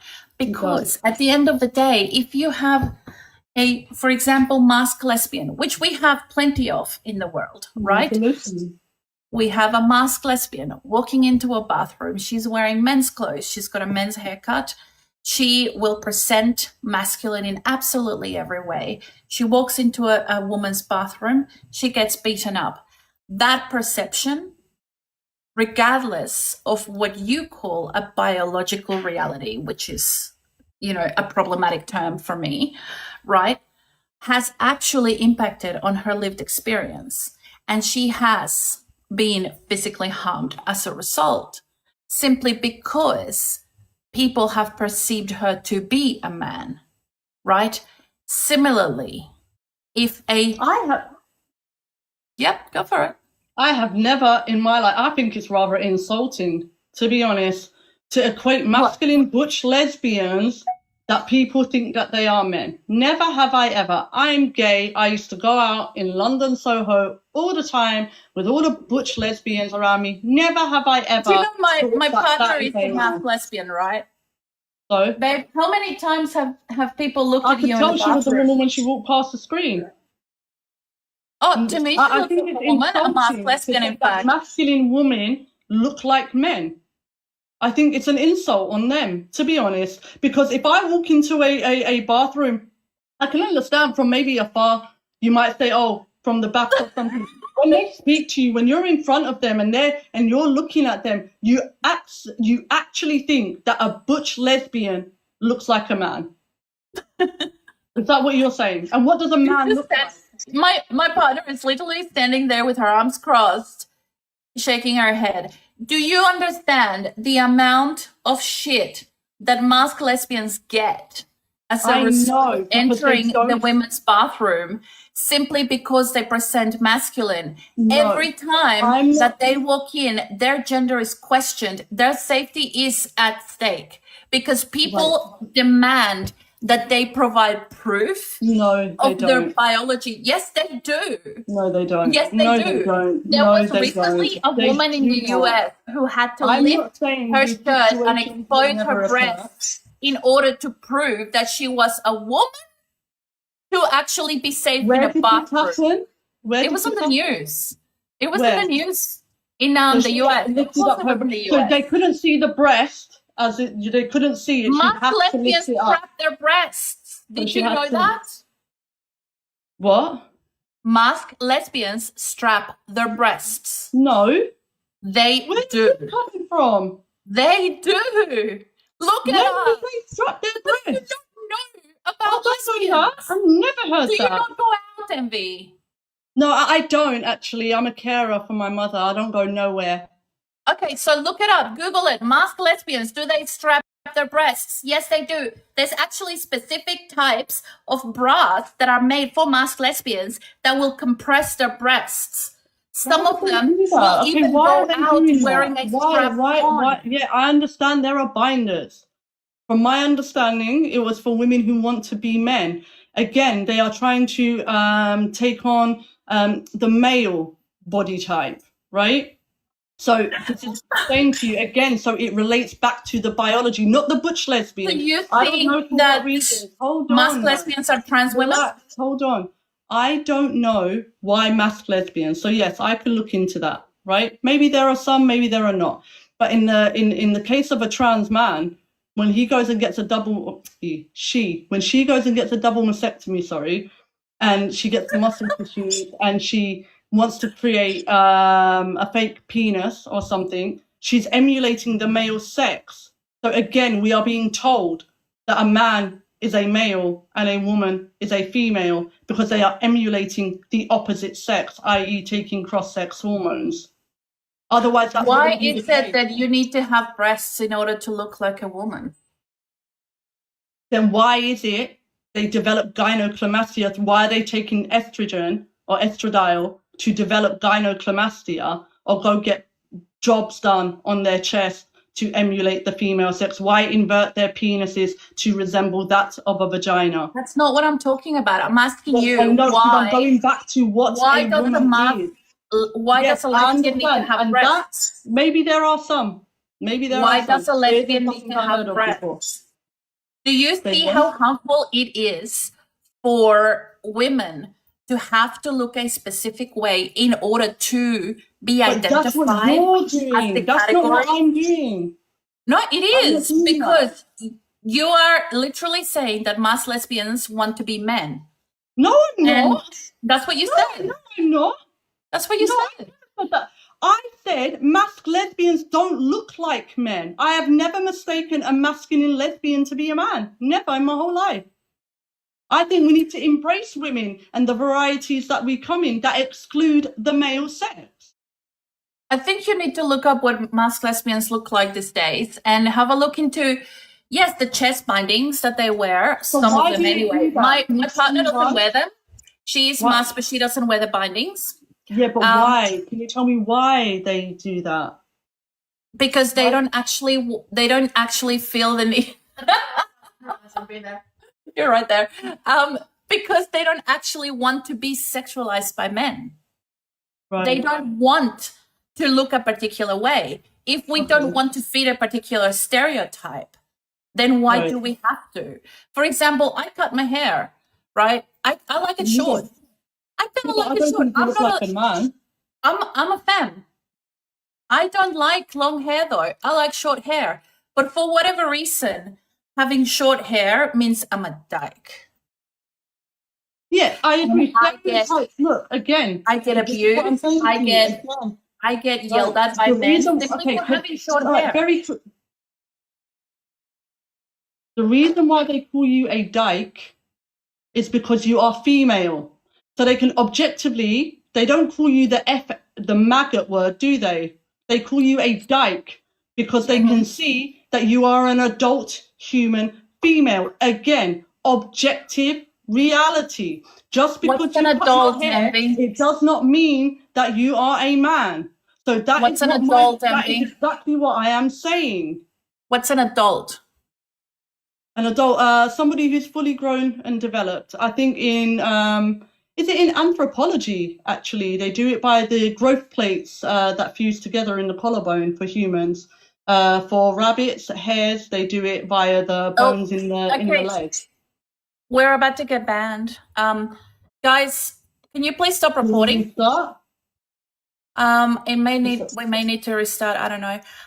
Can we stop reporting? People have reported hate speech. They've reported envy. I don't know. Have you got a message? No, I've got nothing. Okay. I don't want you to get bananaed, so can we not report, please? Yeah, guys, come on. I wasn't the one who said the D-Y-K-E word first. I know that was me. That's fine. Yeah, exactly. So I'm just following suit. Restart. Alex is saying to restart. Do you want to restart? That's fine. I've got no strikes on my account at the moment, so it's all good. So you're right. Okay, I'll tone it down. Oh, me too. I won't say that again. No, I'll tone it down. And it's not an insult, the DY. I don't. But it's not an insult. It's actually something I never got the violation. I'm not dropping and coming back. I didn't get a violation. The live got a violation, not me. Yeah, the live did. It's all good. Yeah, I didn't get the violation. Otherwise, it would have said envy. It's not a slur, Jade. I'm sorry. There are some women within the lesbian community that proudly wear that badge. And we actually have a motorcycle club here in Australia that is the DY word on bikes. And they opened the Mardi Gras parade. Yeah. But okay, do you agree then at some point that word was used as a slur? And is it used as a slur? Yeah, absolutely. So is it like trying to take it back? Absolutely. No, they've always had that since the 1970 something, 76. They've always actually opened a parade. They used to. The very first Pride parade here in it's the Mardi Gras parade in Sydney. What they used to do is they used to drive in formation or ride in formation in order to clear the way for the rest of the parade to come through. So clear out all the haters and the people that wanted to hurt them. So they clear the way to open up the parade, and ever since then they are, the very. So it's like claiming the word back then. I don't know. In 1976, that's what they call themselves. They wear the vest, you know, the leather vest, and they go in their bikes. It's an actual motorcycle club, and that's you know, for right. So the DYKE. Again, but see, my point is they are all female. actually, no. Well, not anymore. Because apparently, Gelbell, apparently, I heard through the grapevine that a lesbian is any combination of male and male, male and female, and female and female. A lesbian is a woman who is attracted to a woman. Yeah, which could be now, under your framework, a male and a male and a female, and a female and a female. Well, you can probably make it. I got kicked off a lesbian dating app because I said I want a woman, an adult human female. They kicked me off in 1 hour. I did a lost 1 hour on that damn app. Well, yeah, because your stance are going on the ground again. Your stance is actually considered to be hate speech. It's not, though. It cannot be hate speech to call a man a man. This is homophobia. To tell a lesbian that she must now include the male sex within her dating pool is homophobia. We don't see them as men, same-sex attracted. We don't see them as men. But they are. And okay, let's take it out. We're done with man, poof. Done with woman, poof. We're down to the sexes. Homosexuality. It's not homogender. It's homosexuality, which means the sexes. A homosexual is somebody who is same-sex attracted. I am same-sex attracted to the same sex. I am a lesbian. That is what lesbian is. And we understood, or we still understand, that woman is an adult human female with the exception of your community, trying to ruin that for the rest of us. Why do you think the LGBT alliance is separating itself from the T? Why do you think so many gays and lesbians are standing up and talking about this? Because we are defending our rights in law. In order to have rights in law, words need to be clearly clarified and defined. That's why homosexual is defined as same-sex attraction, therefore legislated into law to protect us homos so we can do homo things without getting in trouble. And if we do get discriminated against, we have the law on our side. We obtained equal footing for same-sex relationships. You do realize that that is literally the minority. We don't have that problem in Australia. In Australia, we consider literally a lesbian to be somebody who is attracted to a woman. It's a woman who is attracted to a woman. And we do include trans women in that. It's a social construct. It is a social construct. Okay, so we're attracted, everybody, we're all attracted to social constructs and not physical material bodies. We're not. I'm only attracted to a social construct that's been man-made. Do you not see how absurd that sounds? You do realize that your gender expression is your own interpretation of how you understand yourself and how you fit yourself within society. So yeah, if you are going to be expressing myself as a woman, if you're going to be attracted, I don't walk up to someone and say, by the way, what social construct do you adhere to? And then they say the social construct of woman, and then I'm like, oh my God, gobble gobble. Like, no, it doesn't work like that. I see the physical person in front of me and I say, damn, she's fine. Let me go and talk to her. And then I chat to her, I might buy her a little drink or something, you know what I mean, Jelly Bean? And then we might go out. And then you pull out your syringe and you draw some blood and you check the chromosomes. Why are you talking about syringes? Then you check the chromosomes? Is that what you do? No, I don't have to check the chromosomes. I can't with you carry around a little DIY karyotyping kit with you. I know. Can you imagine if we actually did live life like that, though? Imagine. I think that's kind of where you want to end up. No, that's not where I want to go. That is not where I want to go. We have an understanding. We can. Look. Are you actually telling me you don't know if you're in the present? Look. I will say this. there are outliers, right? So I'm not saying every single man who wants to be a woman doesn't get perceived to be a woman in some cases. I'm not saying that, right? Because look, maybe I've made mistakes in my life. Maybe I've walked past a man who wants to be a woman on the street and, you know, I might have perceived him to be a woman. I don't know. Maybe things like that have happened. But are we really saying the vast majority of the population, right? 98% of the population, was it the trans women are what, 1%, 0.5% of the population? So just I think scoop it them is aside for a 1.3%. second, right? Everybody else, we identify what with the physical body of somebody, So knowing, why like, are you so bothered by such a small percentage of the population? because it's a threat to our rights. And if it didn't impede upon the rights of our sex-based rights, I wouldn't care. I wouldn't care at all. I just think we need an equal, everybody should obtain an equal footing in society, but not at the expense of another group losing their rights. Let's carve out a space in society for transgenders and let them be acknowledged for what they are, not what they want to be. A trans woman can be acknowledged as a trans woman. A man that wants to be a woman, I can accept that all day long. But when that man is telling me that he is what I am, not me, you don't want this big nose, you don't want this long face, you don't want, no, completely. Millions of other women he can look at and say, yeah, I'd love to emulate that, right? Not me. But he is saying he is what I am. And if he is saying he is what I am, then we need to find a commonality. And there is no commonality between trans women and women. They have more commonalities with men because they are male. Their lived experience and their state of being all is lived through the lens of a male. Really? Because when Really? you have a trans Absolutely. person, and you know, I don't like talking about trans people when they're not present.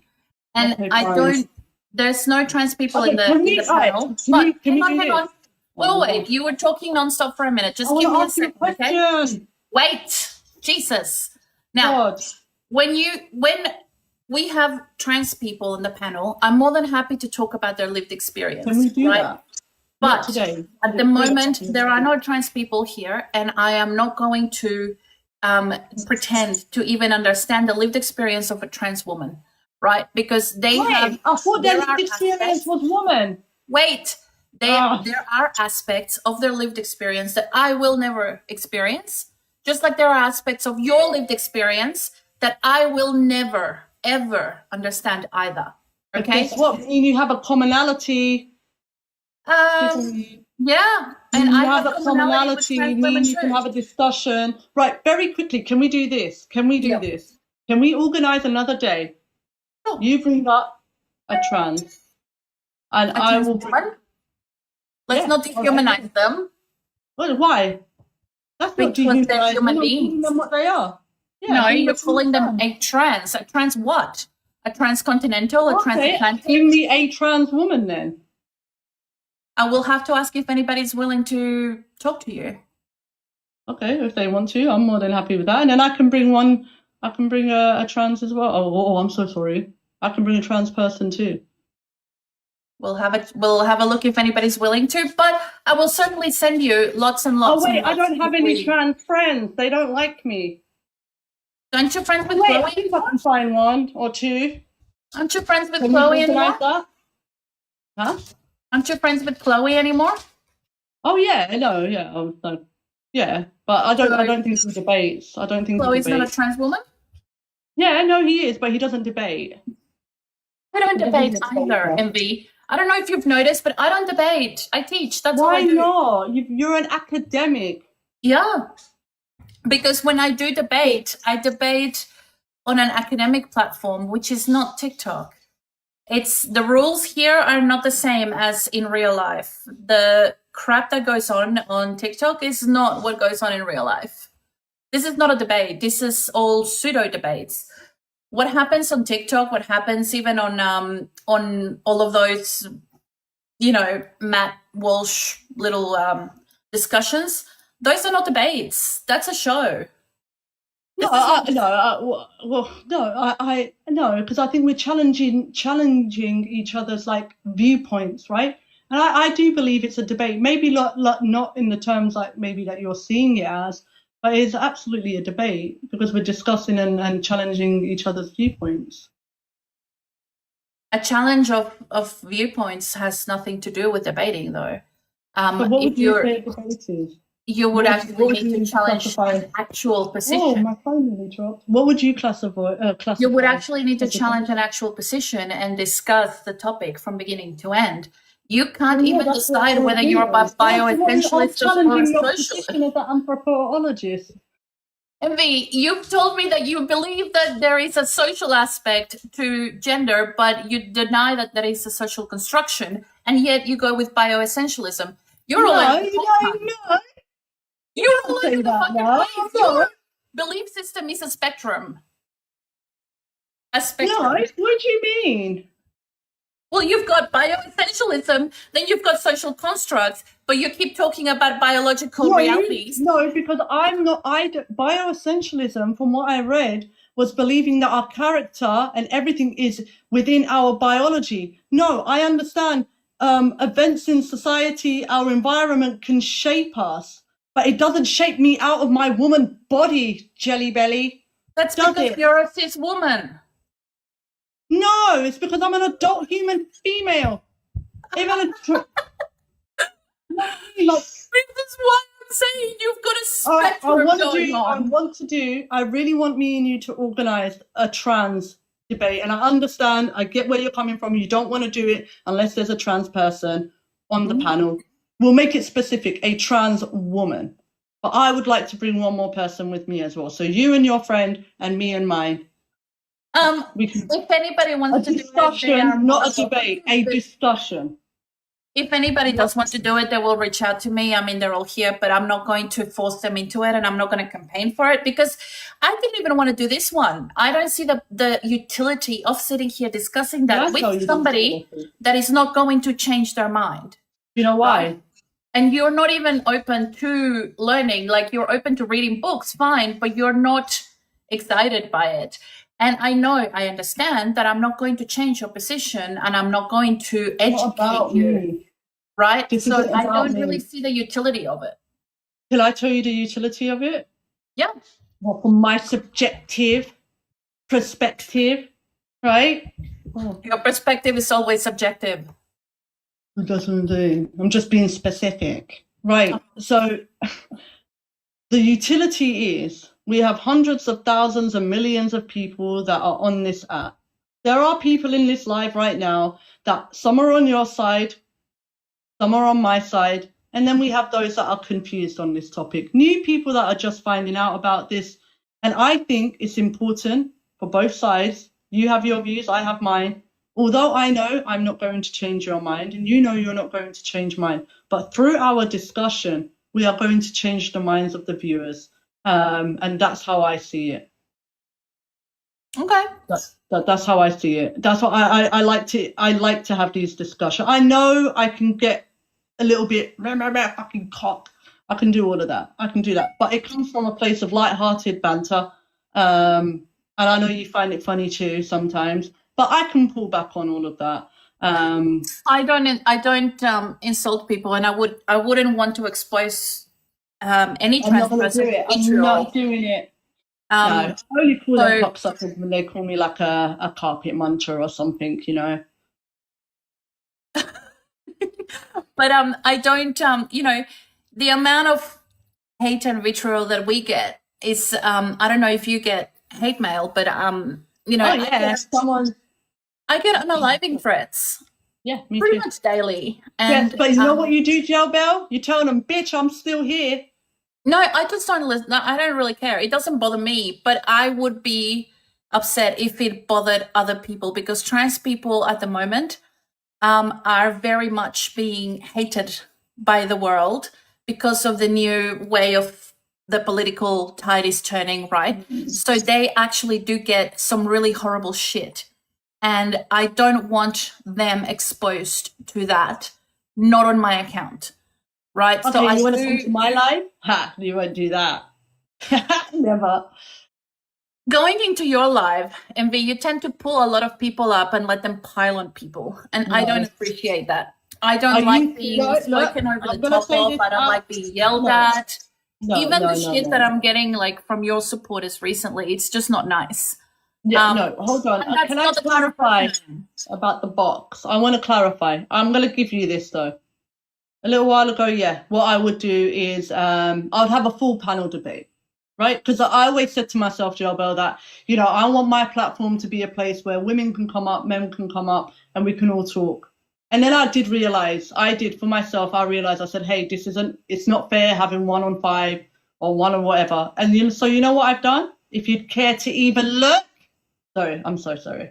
If you even care to even look, I actually only do 1-on-1 or 2v2, 1 op and me. And then if I get another op, I'll let 1 more friendly on, and that is it. I don't do full panels anymore. I learned my way. I saw things going one way. I thought, hey, I was new to it. I was never a debater. I never did any of that stuff. I never debated in my life prior to TikTok. So I'm not an academic. I'm not an educator.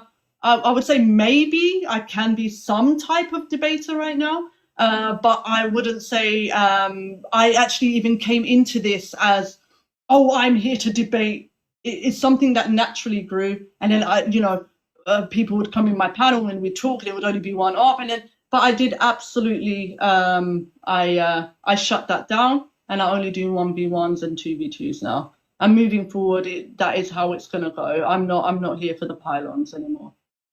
Yeah, that's something that I don't do, and I do realize that some of the panels that we have on our side are a little bit heavy as well. But whenever I do try and talk to somebody, you're a lie. Oh, sorry. Whenever I do try and talk to somebody, it will always be me talking to that person without interruptions. If there are interruptions, I will literally just no, done. I think it's disrespectful, and it perpetuates, especially for men, that men can just speak over the top of women, and I don't appreciate it. But what is a woman? How do you know they had the experience that was on your backdrop to know that they're a woman? There you go. But so wait, do you ask them what their lived experience is and everything like that, so you know that they're a woman, or you just believe what they tell you? No, I told you that is down to the perception and how we interpret what anybody is. Oh. Culture. Again, we go back to the child You're enculturated. I don't think perception equals reality, and I think if we are to say perception equals reality, we are heading down a very slippery slope. It's too late for that. I think again, you're a few decades behind on your argument. What'd you say? I think you're again a few decades behind on your argument. No, I don't think I am. I don't think I am, because you haven't got your way. You guys tried it in the UK and we shut that shit down. We shut it down. With what? Trans women thought they were women in the UK. No, I'm a woman. And then it was like Supreme Court. A woman is an adult human female. Thank you very much. Can we get a WUK in the chat? You also managed to open the door to all sorts of P3DOs claiming that a 9-year-old girl is a woman. So good for you. I explained again.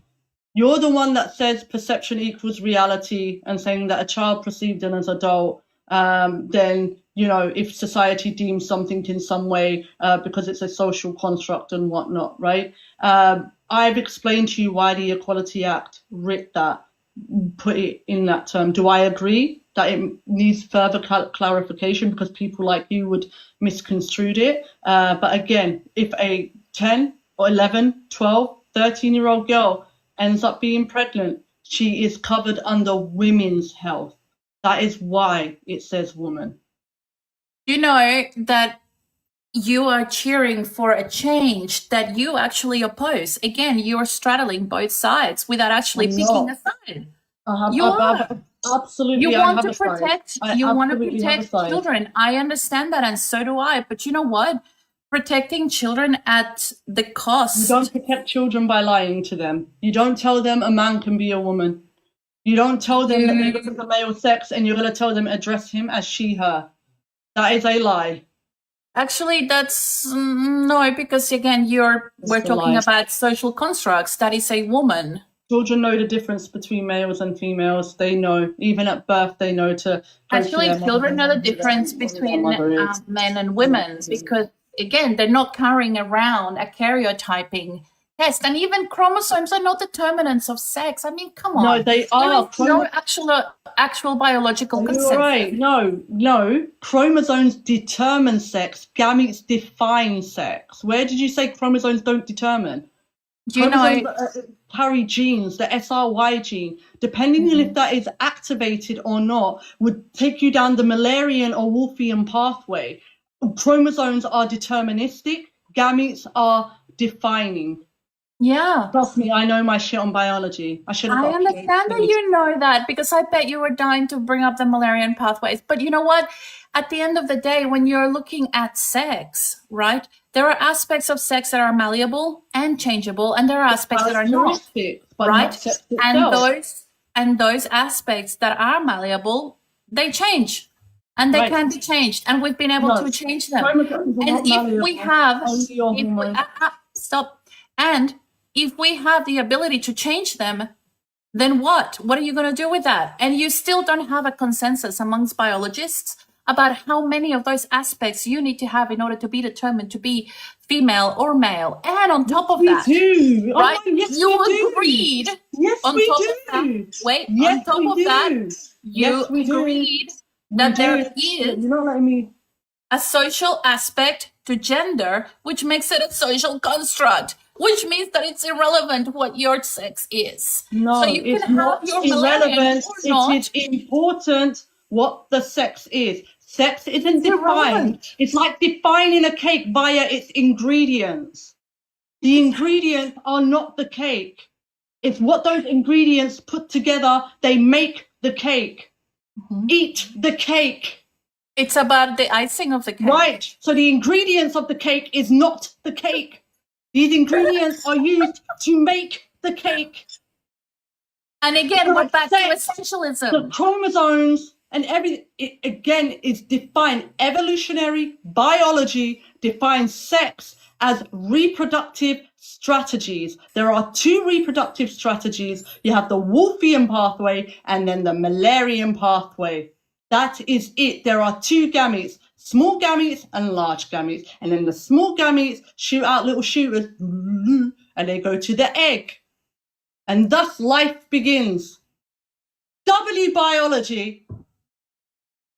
But yeah, so do you want to do this? I want to debate back to essentialism. I'd like to have a discussion. I'll have to get back to you. And I'll have to talk to the women who might or might not want to do this. I'll have to get back to you. Talk to them.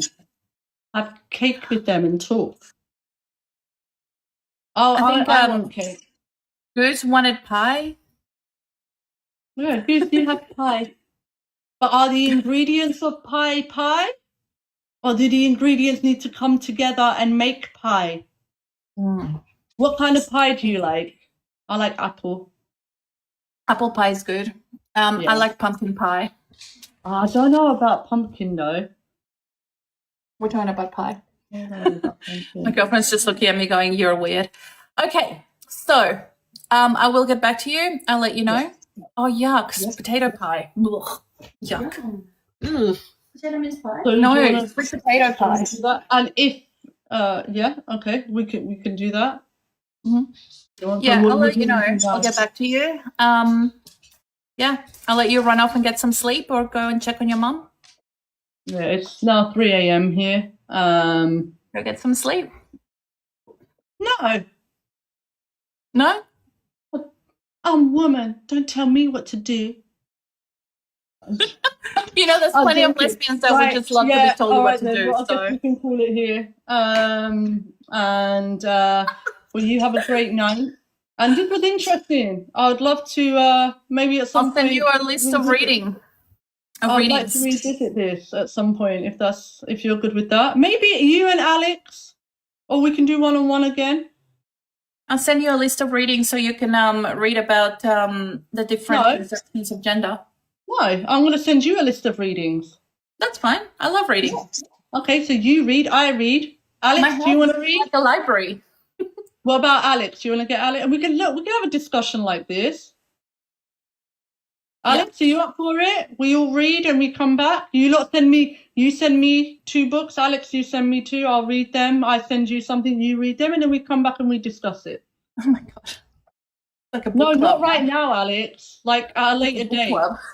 We can organize it. What do you reckon? I think we're creating a book club. Yeah, why not? I kind of find the think that'd term be fun. jelly belly endearing. I don't have a problem with that. I did give birth to 2 children, so my tummy, yeah, I'm proud of it. Well, do you know what I do? It's like, like people call me Menvy, innit? Like W. I just, do you know what it is? I think things get really serious on here, and I try and make a little bit of banter out of it. But if it offends you, I won't say that anymore. I won't say it no It more. doesn't offend me. I used to, literally, I put myself through university by being a debt collector. There's absolutely nothing that you can throw at me that hasn't been said before. Yeah, I do it for more banter, light-hearted fun. I think we get too serious on here, so I try to. Do you not get my banter? Do you not You're see British. that? You're dry as fuck. There's like absolutely no. Then why have we been laughing this whole time? I've been making you laugh. Don't even lie. You make me laugh by straddling two different No, ideological conceptions. We will continue this. But well, I've got you on Discord, so I guess we'll talk again. We can organise something, maybe in a couple of weeks or whatever. Are they thick books? Are they thick? Are they big? I'll see if I can find you the audiobook. Yeah. Yes. Okay, we'll do that. All right. Thank you for having me. And no, I'm not flirting with Envy. I am engaged. Thank you very much. Can you, guys, don't do that. Don't do that. Don't do that. Can you kick me? Oh, I can. I'll let you have the kick. Go on. Not Envy's follower is going to say that I've kicked her on purpose now.